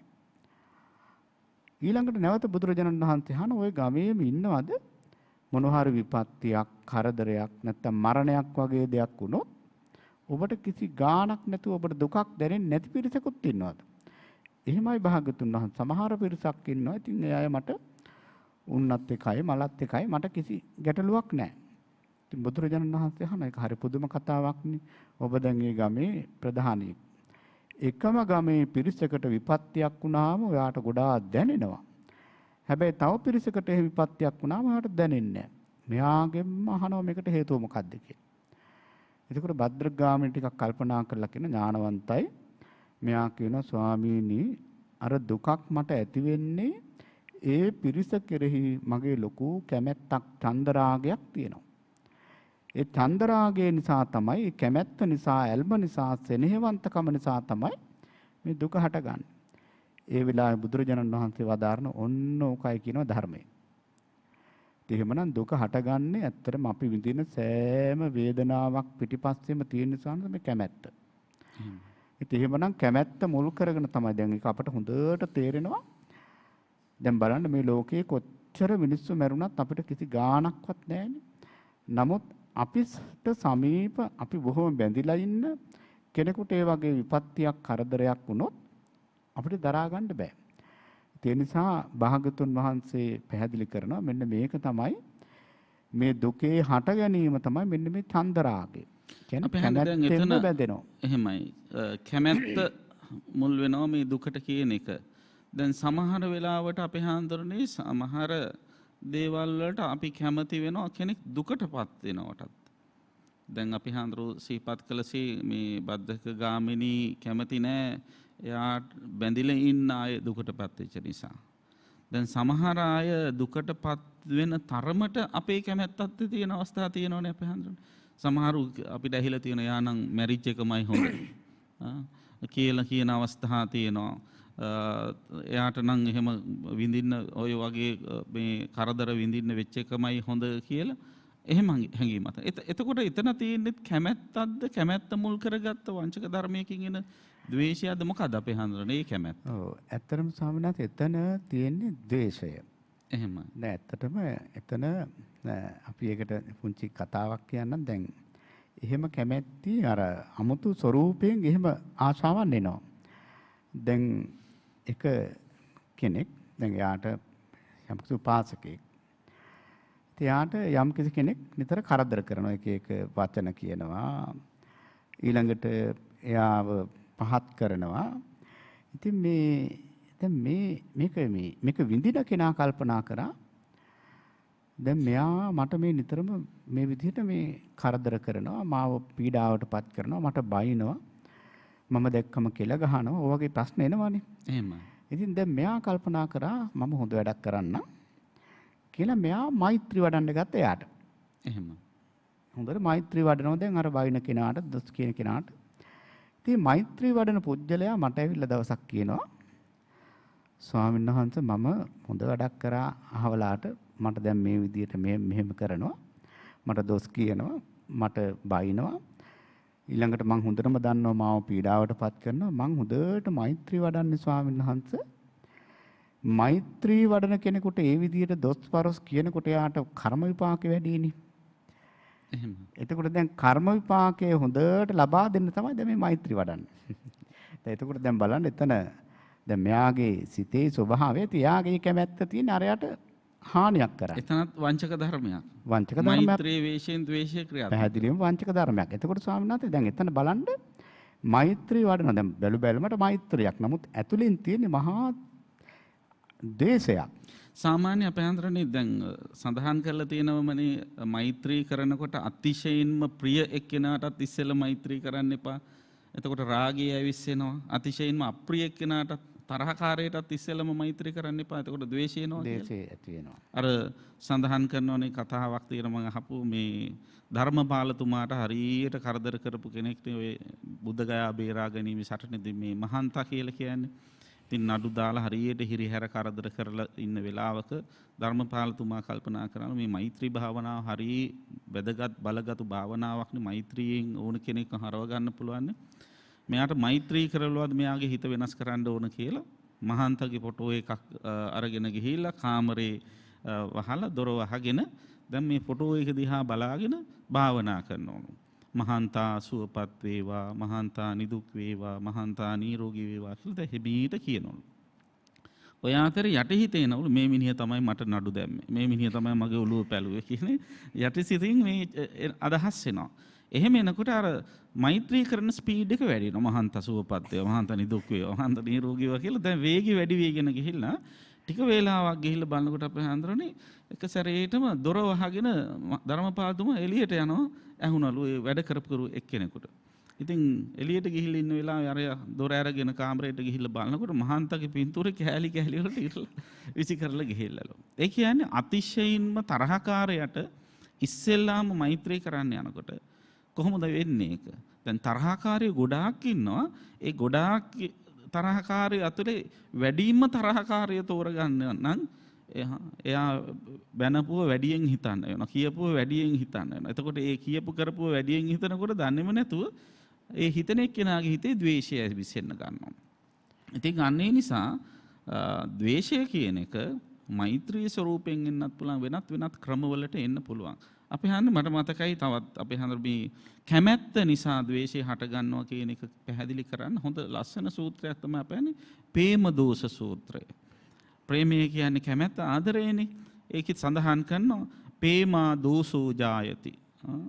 පේමා පේමෝ ජායති දෝසෝ ජායති දෝසා පේමෝ ජායති ආදී වශයෙන් සඳහන්. ප්‍රේමය නිසා ද්වේෂය හට ගන්නවා. කොහොමද? ඔන්න දැන් අපි කාට හරි හිතවත්. දැන් මම අපේ පඤ්ඤාසිරි හාමුදුරන්ට හිතවත්. එතකොට කවුරු හරි කෙනෙක් ඇවිල්ලා මාත් එක්ක අපේ පඤ්ඤාසිරි හාමුදුරන්ට දොස් කියනවා. එතකොට මොකද වෙන්නේ? මගේ පඤ්ඤාසිරි හාමුදුරන් කෙරෙහි තියෙන මගේ හිතවත්කම නිසා මට අර මිනිස්සයත් එක්ක ද්වේෂය හට ගන්නවා. තරහ යනවා. මේ වගේ කෙනෙකුට බැන්නනේ මෙහෙම කතාවක් කියවනේ කියලා. අන්න පේමා දෝසෝ ජායති. ප්‍රේමය නිසා ද්වේෂය හටගත්තා. ඊළඟට දෝසා පේමෝ ජායති. ද්වේෂය නිසා ප්‍රේමය හට ගන්නවා. කොහොමද? දැන් ඔන්න කවුරු හරි කෙනෙක් අපිට නිතර වද දෙන කරදරකාර කෙනෙක් ඉන්නවා. ඒ මිනිස්සයාට කවුරු හරි කෙනෙක් පිට කෙනෙක් ඇවිල්ලා බනිනවා අපිට හෙනවා. එහෙ වුණාම අර මිනිස්සයා කරේ අපිට හරි සතුටක් ඇති වෙනවා. බොහොම හොඳයි. මේ මිනිස්සයා විතරයි මාව තේරුම් ගත්තේ. ආදි වශයෙන් කියලා අර බනින කෙනා කරේ විශේෂ අනුකම්පාවක් ලැබියාවක් වෙනවා. මේවටත් එන්නේ අපි හන කැමැත්ත නේද? අන්තිමේදී බලාගෙන යනකොට. එතකොට මේ කැමැත්ත මුල් වෙලා මේ ඇලෙන ගැටෙන ස්වභාවය පාලනය කරගත්තේ නැති වුණොත් අපිට ඉදිරියට යන්න බෑ කියන එක නේද මේ අවධාරණය කරන්නේ. ඒකද චන්දරාගය ප්‍රහාණය කරගන්න බුදුහාමුදුර අපිට අනුදැනව දාරන්නේ. ඔව් ඇත්තටම ස්වාමීන් වහන්සේ මේ දැන් අපි ඒකත් තථාගතයන් වහන්සේ වදාළ පුංචි අවවාදයකින්ම මේක විස්තරේ ආරම්භ කරොත් හොඳයි. දැන් බුදුරජාණන් වහන්සේ එක්තරා අවස්ථාවක භික්ෂුන් වහන්සේලාට අවවාද කරනවා. ඉතින් උන්වහන්සේ සරල උදාහරණයක් ගන්නවා. මහණෙනි එක් තරුණෙක් ඒ තරුණයා ඒ සම වයසේ තරුණියකට ආදරය කරනවා. බොහොම බැඳීමෙන් ඉන්නවා. හැම වෙලේම දැන් මේ තරුණයාට මතක් වෙන්නේ මේ තරුණිය. කෑම ටිකක් කනකොට පොතක් බලනකොට ගමනක් යනකොට හැම වෙලේම මෙයාගේ ඔළුවේ ඉන්නේ මේ තරුණිය.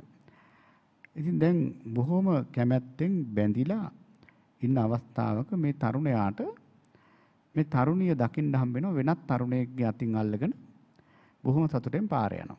ඒතර බුදුරජාණන් වහන්සේ භික්ෂුන් වහන්සේලාගෙන් අහනවා මහණෙනි අර තරුණයාට මොන වගේ වේදනාවක්ද? අනේ ස්වාමීනි ඒක කියා නිම කරන්න බැරි තරම් මහා වේදනාවක්. මොකද මෙයා මේ තරමට බැඳිලා ඉන්න කෙනෙක්නේ.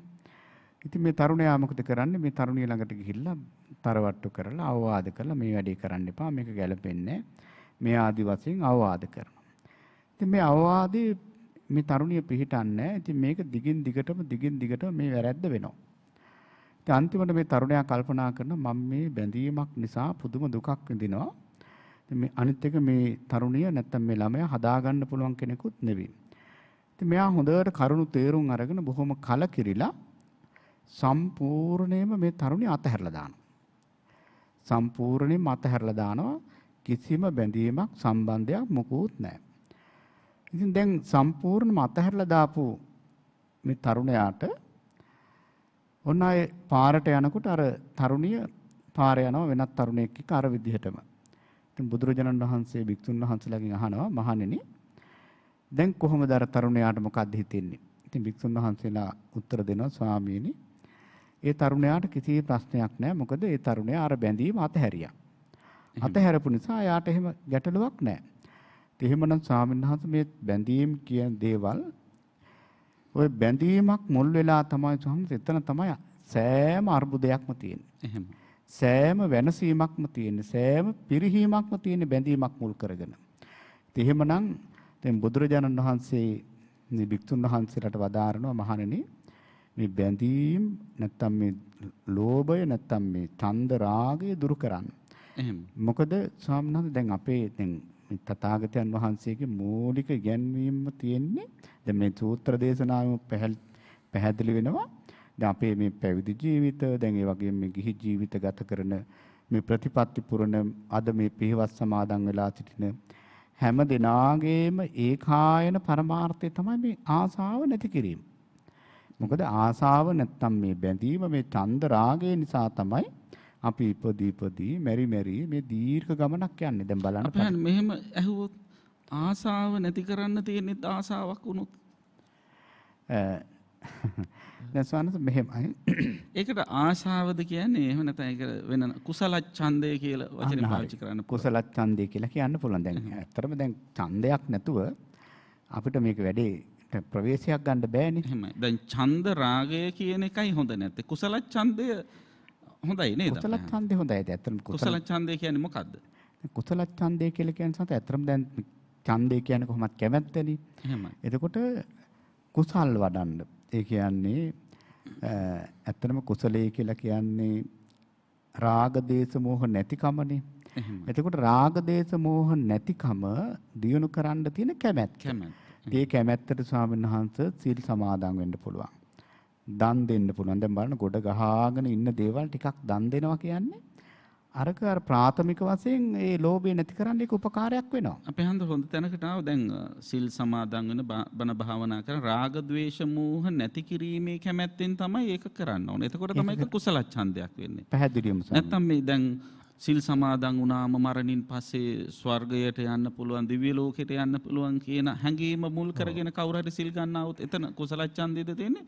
ඡන්ද රාගයේද තියෙන්නේ? එතන ඡන්ද රාගය සම්මත. ඇත්තට මොකද එතන භව රාගයක් තියෙනවානේ. එහෙමයි.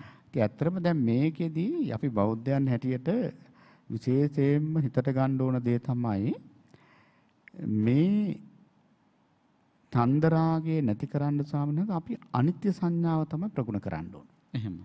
මොකද අනිත්‍ය සංඥාව ප්‍රගුණ කරනකොට දැන් ඔය ස්වාමීන් වහන්සේ මතක් කළා වගේ දැන් අපි හිතමු දිව්‍ය ලෝකවල යන්න ප්‍රතිපත්ති පුරනවා, ගුණ ධර්ම පුරනවා, එහෙම තියෙනවානේ.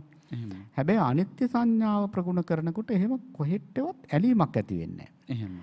කියන්නේ මේ කාම ලෝකයේ ඇවිල්ලා අහවලා වෙනවා, රජ්ජුරුව වෙනවා, සක්විති රජ වෙනවා කියලා මේ මනුලෝක ලොකු ප්‍රාර්ථනා නැහැ. ඊළඟට දිව්‍ය ලෝක 6ට යනවා කියලා එහෙම දෙයක්වත් නැහැ. මොකද මේ අනිත්‍යයි කියන එක දන්නවනේ. දැන් අපි හඳුනන්නේ මේ අදින් ආරම්භ වෙන මේ කටින පුණ්‍ය මාසයේ මේ චීවර මාසයේ තුල අපි හඳුරු මතක් කරන්නේ අනිත්‍ය සංඥාව වඩන්න කියලාද කටිනානිසංස ගැන හිතන්නේ නැතුව? දැන් ඒ කියන්නේ දැන් අපි අහලා තියෙනවා කටින චීවරයක් මහනකොට ආරපතේ චක්කවර්ති සිරින් ලැබේ ඉන්දිකටු පාරක් පාසා දිව්‍ය ලෝක මේ සක්විති සැප ලැබෙනවා කියලා. ඉතින් උපාසක අම්මලට සිවුරක් උදුරගෙන හරි මහන්න හිතෙන කාලේ මේ වෙලාව. එතකොට එහෙම කාලයක මොකද්ද ඒ ආසාව නැති කරගන්නද අවශ්‍ය? ඒ සඳහා නිත්‍ය සංඥාව වැඩිවීමද සුදුසු? එහෙම නැත්නම් කොහොමද ඒ වාගේ හොඳ ක්‍රියාවන් සිවුරක් පූජා කරනවා මහනවා කියන එකත් ඉතාම වැදගත් දෙයක්නේ. කොහොමද මේ ඡන්දරාගෙන් තොරව කුසල ඡන්දයට නැඹුරුව මේ ක්‍රියාකාරකම් වලට අපි පෙළඹෙන්නේ අපේ අන්ත. ඇත්තටම සානස දැන් අපි අනිත්‍ය සංඥාවට එන්න කලින් අපි බැලුවොත් ඇත්තටම දැන් මේ චීවර මාසයේ අපිට ඊටාම ප්‍රණීතන්දමින් කුසල් කරගන්න පුළුවන්. ඉස්සෙල්ලම අපි හොඳටම ඔළුවට දාගන්න ඕන කුසලයේ කියන්නේ මොකද්ද කියලා. එහෙමයි. කුසලයේ කියලා කියන්නේ මොකද්ද කියලා අපි ඔළුවට දාගත්තා නම් අපිට මේ දැන් මේ ඉදිරියේදී කරන්න තියෙන මේ ගහම්බීර පින්කම් නියම ආකාරයෙන් සිද්ධ කරගන්න පුළුවන්. ඒ කියන්නේ ස්වාමීන් දැන් ඇත්තටම දැන් අපි කටින චීවරයක් ඊළඟට දැන් දානමය පින්කමක් මේ සිද්ධ කරනකොට ඉතින් ඔය වගේ බොහෝ දෙනා තුළ ස්වාමීන් වහන්සේ පින්කම් කියන දේවල් ක්‍රියාවක් බවට පත් වෙලා ඕකේ ඇතුලේ තනි කර කෙලස් ගොඩවල් තියෙනවා. එහෙමයි. එතන තියෙන්නේ කෙනා පරයා යන්න ඊළඟට දැන් පුදුම තරංගයක් නේ වගේ තියෙන්නේ. එහෙමයි. ඒකට ඒ වගේ සානක ප්‍රණීත කුසලයක් සිද්ධ වෙනවද කියලා කියන්නේ අමාරුයි.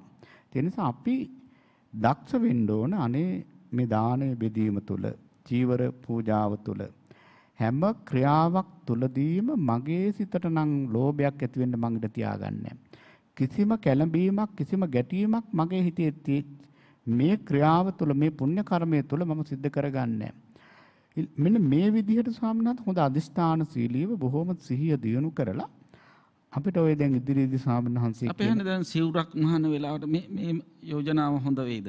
දැන් සිවුරක් අපි හිතමු ඉදි කට්ටකින් හරි මහනවා නම් උපාද ඨිති භංග ඇතිවීම පැවැත්ම නැතිවීම වගේ ඒ වගේ දෙයක් හිතලා ඇත්තටම ස්වාමීනාත් කොච්චර දෙයක්ද දැන් එතන තනිකර ඒක ලොකු භාවනාවක් වෙනව නේද? ඇත්තටම හොඳ දෙයක් ඇත්ත දැන් ඇත්තටම දැන් උදේවාය දකින්නවා කියලා කියන්නේ නැතිවීම දකින්නවා කියන කොච්චර දෙයක්ද? එහෙමයි. එහෙනම් අපිට ඒ වගේ පින්කමක් කරනකොට දැන් ඇත්තට දැන් ආමිෂ පින්කමක් දැන් කරන්න. නමුත් ඒක දැන් ස්වාමීන් වහන්සේ සිහිපත් කරපු විදිහට අපිට එතන විපස්සනාව දාගන්න පුළුවන් නම් ඇත්තට මහා ප්‍රතිපත්තියක් ඒ තුල තියෙනවා. එහෙමයි. ඉතින් ඇත්තට මේක හරි වටිනවා. දැන් ඒ වගේ අපිට දැන් මේ කටින පින්කම් කරන කාලේ ඉතින් ඇත්තටම ඒ විදිහට බොහොම උසස් මානසිකත්වයකින් ඒ කුසල් කරගන්න පුළුවන් නම් ඒ කෙලින්ම චන්දරාගේ නැති කරන්න ඒක උපකාර වෙනවා. අපි හන්නේ දැන් අපි කාල සීමාව බොහොම සීමා වේගෙන එන නිසා අපි ආපහු අවධානය යොමු කරමු චන්දරාගයේ ප්‍රහාණය කිරීමට අපි හඳුරු මතක් කළ අනිත්‍ය සංඥාව පුරුදු පුහුණු කළ යුතුයි කියලා.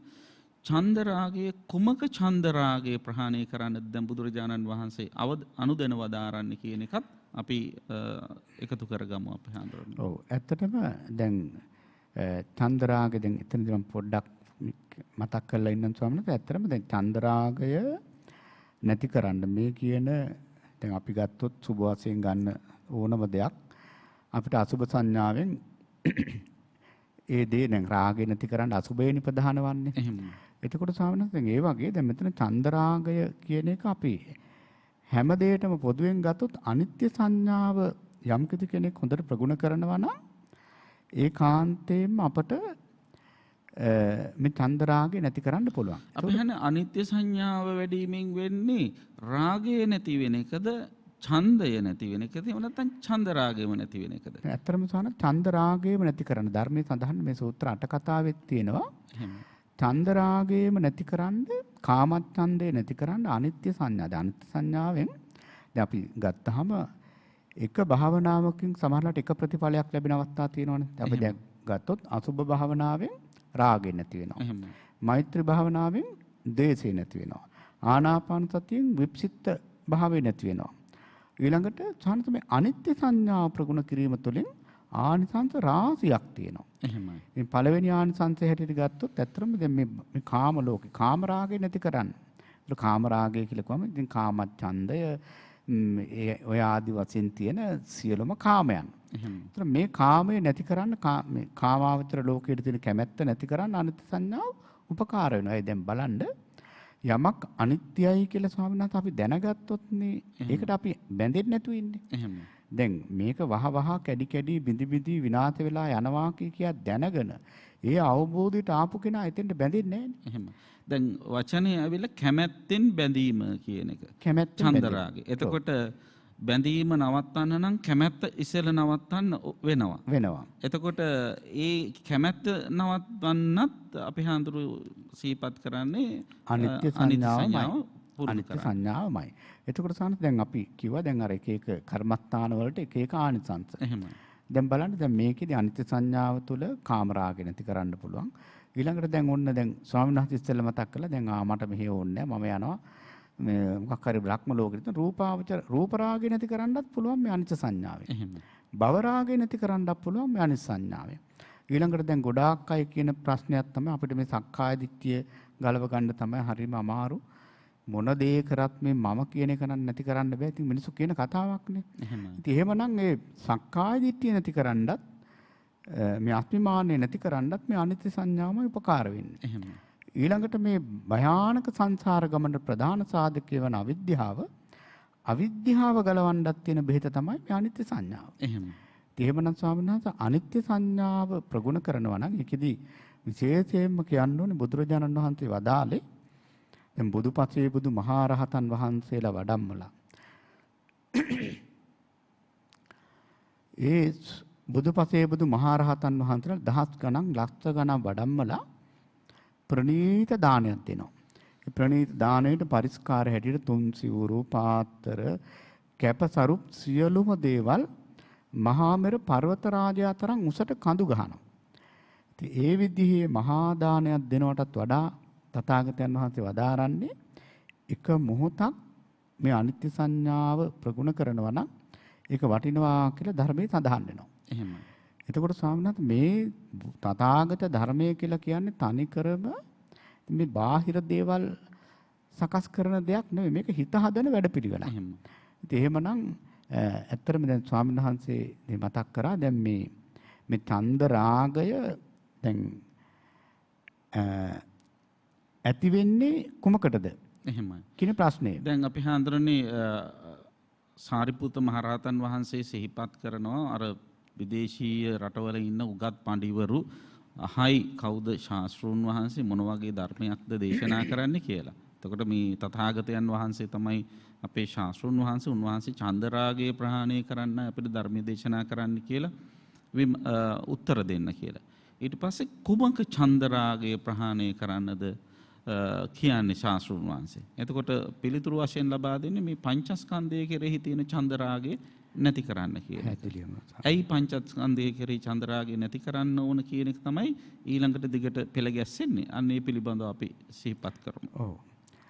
ඇත්තටම සම්මත දැන් පංච උපාදානස්කන්ධය ගත්තාම මේකනේ ඉතින් අපේ ලෝකය. එතකොට මේ රූප, වේදනා, සංඥා, සංකාර, විඥාන පංච උපාදානස්කන්ධය. එහෙමයි. එතකොට අපි දැන් රූප ගත්තාම රූප කියලා කියන්නේ අපි ඒක අද බොහෝ දෙනාට හොඳට පළපුරුදුයි. මොකද්ද රූපය කියන්නේ? නැසී වෙනසී යන දෙයක් තමයි රූපය කියලා කියන්නේ. ඒ කියන්නේ සතර මහා ධාතුන්ගෙන් හටගත්ත බොහොම අත්ීර දෙයක්. එතකොට දැන් බලන්න ස්වාමීන් වහන්සේ දැන් අපි රූපයකට බැඳෙනවා. අපි නිකන් බැලුමට හිතමුකෝ මනුස්ස ශරීරයකට බැඳුනා. එහෙම. එතකොට මේ රූපයට බැඳුනහට පස්සේ ඉතින් රූපය කියලා කියන්නේ වෙනස් වෙන එකක්. වහවහාම වෙනස් වෙන්න පුළුවන්. ඒක සීතලෙන් වෙනස් වෙන්න පුළුවන්, උණුසුමෙන් වෙනස් වෙන්න පුළුවන්, පිපාසයෙන් වෙනස් වෙන්න පුළුවන්. ඊළඟට ස්වාමීන් වහන්සේ එකපාරම හදිසි අනතුරකින් ඒක විනාශ වෙන්න පුළුවන්. එතකොට දැන් බලන්න ඒ වගේ වෙනස් වෙන රූපයකට අපි දැඩිසේ බැඳිලා ඉන්නවා. රුප්පණය කියන වචනේ පාවිච්චි කරනවා නේද අපි? රුප්පතිති රූපං කියලා සඳහන්. රුප්පතිති රූපං වහා කැඩිලා බිඳිලා ශීතෝෂ්ණාදී නිසා විකෘති ස්වරූපයටපත් වෙන නිසා රූපය කියලා කියනවා. එතකොට දැන් බලන්න ස්වාමීන් ඒ වගේ රූපයකට දැඩිව බැඳිලා හිටියාම මොකද වෙන්නේ? දැන් දැඩිව බැඳිලා හිටියාම මේක ගලව ගන්න බෑ. අර රූපේ විනාශ වෙනකොට අපිට දුක්, කම්කටොළු, හඬා වැටීම්, තමන්ගේ ඔළුව බිත්තියට ගහ ගැනීම, ඊළඟට සමහරවිට සිය ජීවිතේ නැති කර ගැනීම. අර ගම්වැසියන්ට විපතක් කරදරයක් ඇති වුනහම දුකක් ඇති වෙනවා කියලා මතක් කළා වගේම රූපයට කරදරයක් වෙනස් වීමක් එනකොටත් ඔය කියන දුක් වේදනා ඇති වෙනවා. ඔය කියන දුක් වේදනා සියල්ලටම මුහුණ දෙන්න සිද්ධ වෙනවා. අන්න ඒ නිසා තමයි භාගතුන් වහන්සේ වදාළ මෙන්න මේ ආදීනවේ. මේ රූපයට බැඳිලා හිටියොත් මෙන්න මේ වගේ ප්‍රශ්න වලට මුහුණ දෙන්න සිද්ධ වෙනවා. දැන් ඇත්තට ඒවා සක්සුදක් වගේ ස්වාමීන් වහන්සේ අපිට දැන් පැහැදිලිනේ ධර්මයේ. එහෙමයි. දැන් මේ රූපයට දැන් බලන්න අද කාලේ ගත්තාම දැන් බලන්න දැන් බොහොම බැඳිලා හිටපු අය දැඩිසේ බැඳිලා හිටපු අය ස්වාමීන් වහන්සේ උම්මත්තකේ බවට පත් වෙනවානේ. එහෙමයි. ඒකට හේතුව තමයි මේ බැඳීම.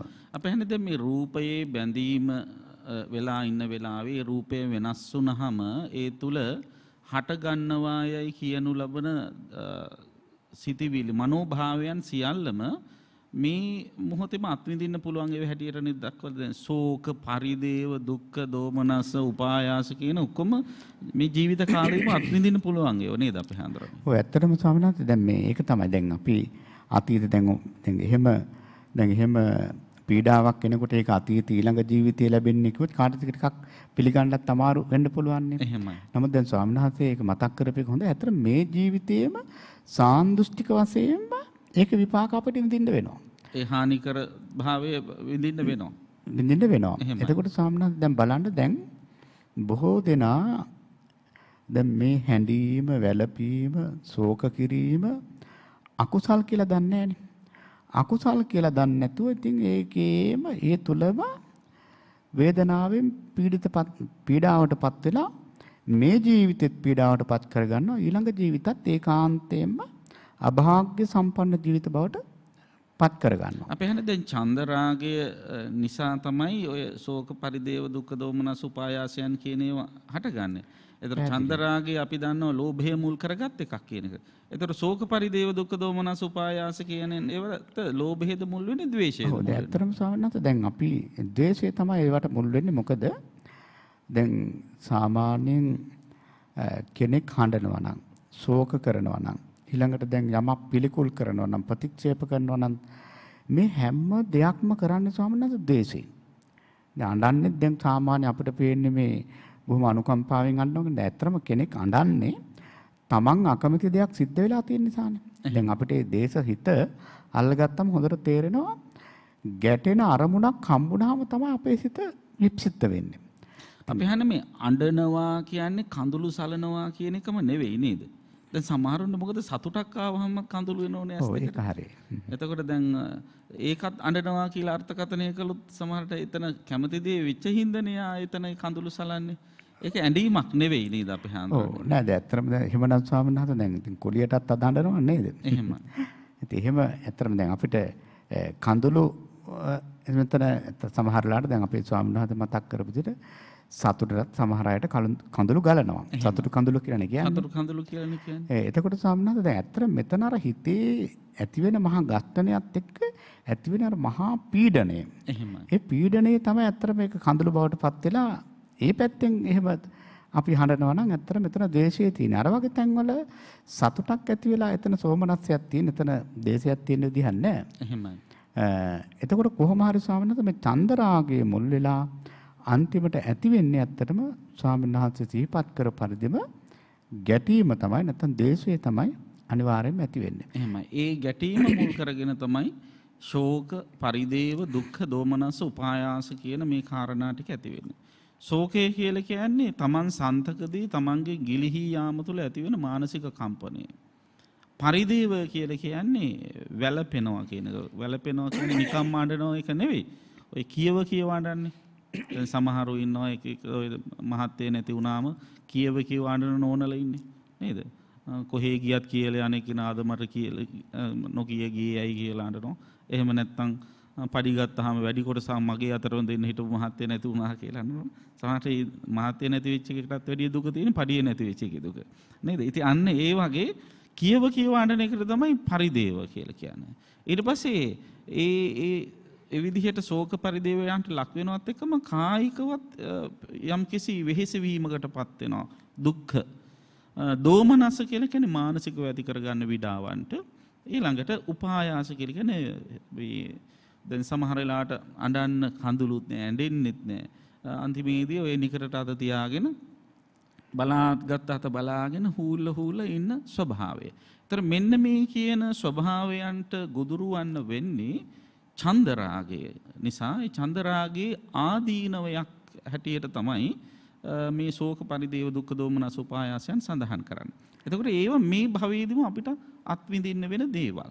එතකොට අපි හඳුරන්නේ දැන් චන්දරාගයේ ප්‍රහාණය කරගන්න ආදීනව විතරද දකින්න ඕන.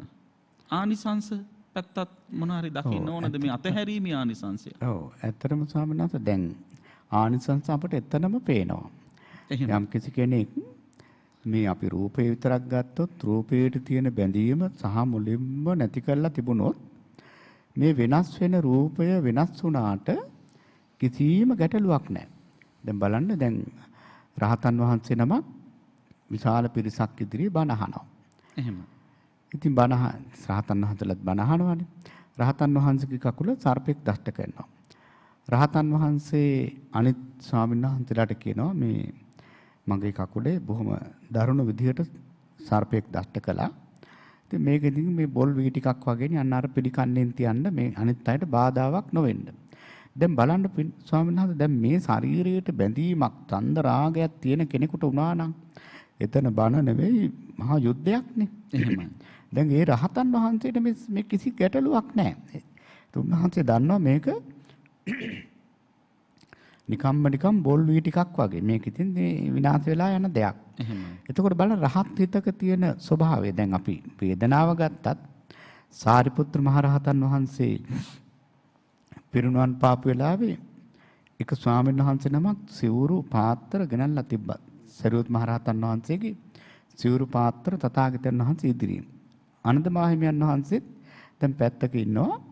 අර භික්ෂුන් වහන්සේ මතක් කළා භාග්‍යවත් බුදුරජාණන් වහන්සේ මේ සිවුරු පාත්‍ර මේ සාරිපුත්‍ර මහරහතන් වහන්සේගේ සිවුරු පාත්‍ර. ඉතින් ආනන්ද මාහිමියන් වහන්සේ සෝතාපන්න වෙලා විතරනේ හිටියේ. ඉතින් සරියුත් මහරහතන් වහන්සේට පුදුමාකාර ධර්මමේ බැඳීමක් තිබුණා. එහෙමයි. ඒ වෙලාවේ ආනන්ද මාහිමියන් වහන්සේට ඉතින් දරා ගන්න බැරුව කියනවා අනේ මට මේ ඉන්න තැන ඉන්න දිශාව අනුදිශාව තේරුම් ගන්න බෑ. මට හිතා ගන්න බෑ මේ සාරිපුත්‍ර මහරහතන් වහන්සේ නැති වුණානේ පිරිනුවන් පෑවනේ කියලා මට හිතා ගන්න බෑ කියනවා. එහෙමයි. ඒ වෙලාවේ දැන් බලන්න මේ වේදනාවනේ ඉතින්. ඒ කියන්නේ සෝවන් ඵලයට පත් වූාට කාමරාග පටිග ඒ සංයෝජන තියෙනවා. එතකොට ස්වාමීන් වහන්සේ ඒ වෙලාවේ බුදුරජාණන් වහන්සේ බලන්න මේ සිය උපද්දවල දෙන හැටි තථාගතයන් වහන්සේ අනන්ත මාහිමියන් වහන්සේගෙන් අහනවා එහෙමනම් මේ සාරිපුත්‍ර පිරිනුවන් පෑවේ ආනන්දගේ සීලය සමාධිය ප්‍රඥාවත් අරගෙනද කියලා. එහෙම. ඒ වෙලාවේ ඉක්මනින්ම මොකද මාර්ගයටපත් වෙච්ච කෙනෙක් සෝතාපන්න වෙච්ච කෙනෙක්. ඉතින් ඒ වෙලාවෙම හිත හදා ගන්නව නෑ භාගතුන් වහන්සේ ඒක ඇත්ත කියලා අර වෙනත් කෙනෙකුට කිව්වනම් දැන් ඔය වගේම දෙයක් ස්වාමීන් වහන්සේ දැන් විසාකා මහෝපාසිකාව. විසාකා මහෝපාසිකාවත් අර දවසක් කොණ්ඩෙතේ මාගෙන එනවා ජේතවනාරාමෙට. ඉතින් ඒ වෙලාවේ බුදුරජාණන් වහන්සේ අහනවා මේ දවල් කාලේ කොහෙද ගියේ කොණ්ඩෙතේ මාගෙන. ඉතින් බොහොම දුකෙන් වගේ හිටියේ මෙතුමිය කියනවා මගේ මිනිබිරියක් හිටියා බොහොම සුරතල් මිනිබිරියක්. එකපාර මතනීප වෙලා ඇය මරණයටපත් වුණා. ඉතින් ස්වාමීනි දැන් මං බොහොම වේදනාවෙන් මේ වෙලාවේ ඉන්නේ. මොකද ඒ දරුවා මට හරි ප්‍රියයි. ඉතින් තථාගතයන් වහන්සේට තේරුණා දැන් මේ විසාකාව පුදුම විදිහට දැන් තමන්ගේ මිනිබිරියට බැඳිලා ඉන්න අවස්ථාවක්. ඒ වෙලාවේ තථාගතයන් වහන්සේ අසවදාලා දැන් අර මේ මාර්ගයට පිළිපන්න අයට මේ ධර්මයේ කියනකොටම ඉක්මනින් ඒ වැටහෙනවා. ඉතින් ඒ වෙලාවේ තථාගතයන් වහන්සේ අහනවා දැන් මේ සවැත් නුවර ඉන්න සියලුම පුංචි දරුවෝ දැන් ඔබ ඉස්සලා වහනවා ඔබ හරි කැමති වගේ මට පේනවා මේ මුණුබුරු මිනිබිරියන්ට. එහෙමයි ස්වාමීනි පුංචි දරුවෝ මල් වගේ මං ඉතින් ඒ දරුවන්ට හරි කැමතියි කියනවා. ඉතින් එහෙනම් ඉතින් මේ සවැත් නුවරම ඉන්න පුංචි දරුවෝ ඔක්කොම මුණුබුරු මිනිබිරියෝ වෙනවට කැමතිද කියලා අහනවා. අනේ ස්වාමීනි කොච්චර දෙයක්ද මේ සවැත් නුවරම ඉන්න දරුවෝ මගේ මුණුබුරු මිනිබිරියෝ වෙනවට මං කැමතියි කියනවා. ඒ වෙලාවේ තථාගතයන් වහන්සේ එක වචනයයි දේශනා කරන්නේ. එහෙනම් ඉතින් විසාකාවනේ හැම ඊළඟට අහනවා දැන් මේ සවැත් නුවර දවසට කී දෙනෙක් විතර දරුවෝ මරණයටපත් වෙනවද? ඉතින් ඒ වෙලාවේ විසාකාව කියනවා ස්වාමීනි සමහරවිට 10ක් 12ක් වෙන්නත් පුළුවන්. ඒ වගේ මොකද සවැත් නුවර කියන්නේ විශාල ප්‍රදේශයක්. මේ ප්‍රදේශයේ සමහර විට දරුවෝ 10ක්වත් අඩුම තරමේ මරණයටපත් වෙනවා ඇති කියලා. ඒ වෙලාවේ බුදුරජාණන් වහන්සේ වදාරනවා එහෙමනම් ඉතින් ඔබට හැමදාම කොණ්ඩෙති මාගෙන තමයි ඉන්න වෙන්නේ කියනවා. එහෙම කියනකොටම වැටහෙනවා විසාකාව කියන අනේ මට මේ එක මුණුබුරෙක්වත් අවශ්‍ය නැහැ කියලා. එතකොට ස්වාමීන් වහන්සේ අර බලන්න දැන් අර වේදනාව දැන් ප්‍රහාණය කළා තිබෙච්ච රහතන් වහන්සේ නමකට නම් රූපේ දැන් රූපයට එහෙම මොකක් හරි වුණත් උන්වහන්සේ රූපයට තියෙන බැඳීම අයින් කරලා තියෙන නිසා උන්වහන්සේට ගැටලුවක් නැහැ. ඊළඟට වේදනාව සංඥාව හඳුනාගත්ත දේවල් ඊළඟට ඔය මුළු පංච උපාදානස්කන්ධයටම මොනවා වුණත් ප්‍රශ්නයක් නැහැ. ඒ කෙරෙහි තියෙන බැඳීම් ගලවපු කෙනාට. හැබැයි ඒවාට ග්‍රහණය කරගෙන පුදුම බැඳීමකින් ඉන්න කෙනෙකුට ඒවාට විපත්තියක් වෙනකොට ස්වාමීන් වහන්සේ දරා ගන්න බෑ ඉතින්. එහෙම අපේ හඳුරන්නේ. දැන් අපිට පැහැදිලි චන්දරාගයේ ඇතිව කටයුතු කරනකොට ශෝක පරිදේව දුක්ඛ දෝමනස් උපායාසයන් හට ගන්නවා. ඒ හටගන්නේව චන්දරාගයේ නැත්තම් හටගන්නේ නැහැ. දැන් පැහැදිලිවම අපිට මේ කාලවකවානුවේදී මේ කොරෝනා වසංගත රෝගයත් එක්ක පැහැදිලි වෙනවා අපේ නොවන කී දහහක් නම් ලෝකයේ මේ වෙනකොටත් මේ කොරෝනා වදුරටපත් වෙලා මියදෙනවා. නමුත් අපි දන්නවා ඒ වයින් ශෝක නොවන පිරිස ඕන තරම් ඉන්නවා. මේ නිවාඩු දවසෙත් පොයේ දවසෙත් ඒ හින්දා නිවාඩුවක් එනකන් බලාගෙන ඉඳලා නුවරඑළිය ගිහිල්ලා එහෙම නැත්නම් වෙනත් හෝටල් වල ගිහිල්ලා සතුටු වෙන විනෝද වෙන කී දහහක් නම් ඉන්නවද? එතකොට ඇයි ඒ අයට අර මියදෙන උදවිය ගැන දුකක් නැත්තේ? මොකද හේතුව ඒ අය චන්දරාගයෙන් බැඳුනේ නැති නිසා, දැඩි ආශාවක් කැමැත්තෙන් බැඳීමක් ඇති වෙච්ච නැති නිසා. ඒ නිසා ඒ අයට ශෝකයක් නැහැ. දුක්ඛ දෝමනස නැහැ. ඒ අය බොහොම සතුටින් විනෝදයෙන් ඒ අයගේ කටයුතු කරනවා. එතකොට යම් කිසි කෙනෙක් කවුරු හරි කෙනෙකුට ශෝකේ මේ චන්දරාගයෙන් බැඳිලා හිටියා නම් එහෙම කෙනෙක් මේ වෙනකොට මියදුනා නම් අද වෙනකොටත් කොච්චර කම්පා වෙවි අඬමින් ලත වෙමින් ඉන්නව ඇද්ද අපේ අම්මා නැති වුණා තාත්තා නැති වුණා නෝන නැති වුණා මහත්තයා නැති වුණා පුතා නැති වුණා අනේ අඩු ගානේ මූණවත් බලන්න බැරි වුණා ඔය ආදී වශයෙන් හිතමින් ලත වෙමින් කම්පා වෙමින් ඉන්නවද? ඉතින් ඒකට වෙන අන් හේතුවක් නෙවෙයි ඒ ශෝක පරිදේව දුක්ඛ දෝමනසයන්ට හේතු වෙන්නේ ඡන්ද රාගයමයි. එතකොට ඡන්ද රාගය යම් කිසි කෙනෙක් ප්‍රහාණය කරා නම් එයාට එවෙලේම එහි ආනිසංස වශයෙන් හිතේ තියෙන ශෝක පරිදේව දුක්ඛ දෝමනස් උපායාස සියල්ල දුරු වෙලා යනවා. ඉතින් මේක මරණින් පස්සේ ලැබෙන ප්‍රතිලාභයක් නෙවෙයි. මේක මේ මොහොතේම අත්විඳින්නට ලැබෙන ප්‍රතිලාභයක්.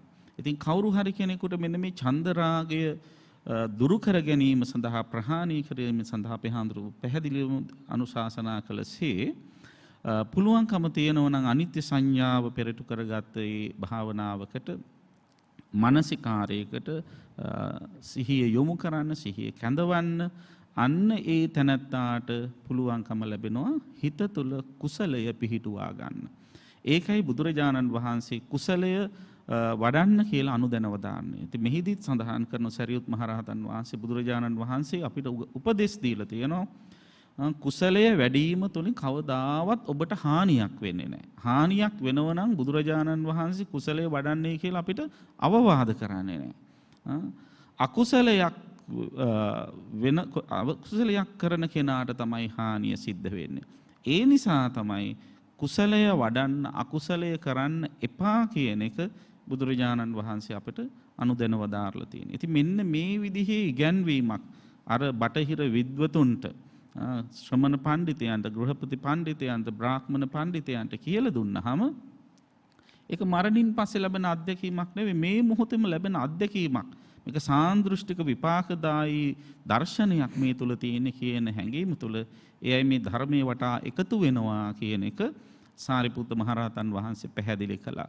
ඉතින් එහින් අර හාමුදුරුවෝ හරියට සතුටටපත් වෙලා ධර්මයෙන් සන්නද්ධ වෙලා උන්වහන්සේලා ඒ පශ්චිම ජනපදයේ වෙත වැඩම කරන්නට තීරණය කළ බව සූත්‍රාවසානයේ සඳහන් කරලා තියෙනවා. ඉතින් අද සාකච්ඡාව සඳහා නියමිත කාල වේලාව අවසාන නිසා අපි මීට වැඩිය සූත්‍ර දේශනා සාකච්ඡා කරන්නට බලාපොරොත්තු වෙන්නේ නැහැ. ඉතින් මා නැවතත් සිහිපත් කරන්නේ චන්දරාගෙන් තොරව මේ චීවර මාසය තුල කුසල ඡන්දයේ හිත තුල උපදවාගෙන නිවනට වඩාත්ම නැඹුරු වෙන්නට පුළුවන් වෙන විදිහට යෝනිසෝ මනසිකාරයේ පිහිටලා මේ කුසල් දහම් වඩන්න ඔබ වෑයම් කරන්න.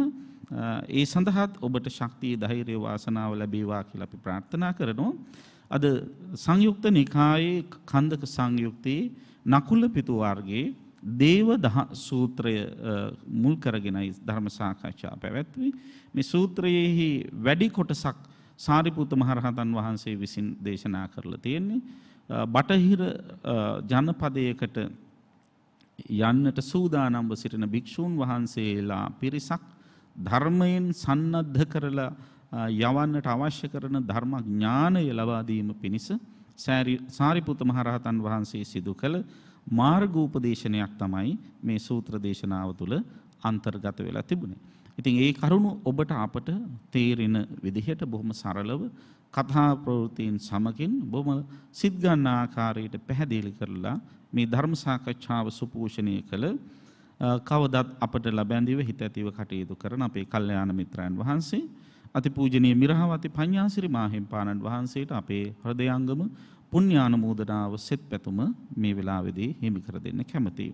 ඒ වගේම දායකත්වයේ දරපු පින්නතුන් හැමටත් ප්‍රේක්ෂක පින්නතුන් හැමටත් බෞද්ධ කාර්ය මණ්ඩලයේ සෑම සියලු දෙනාටමත් අපි ආශිර්වාද කරනවා සෙත් පතනවා මේ උතුම් කුසලය ඔබට අමා නිවන් සුව පිණිසම පවතිවා කියලා ප්‍රාර්ථනා කරනවා.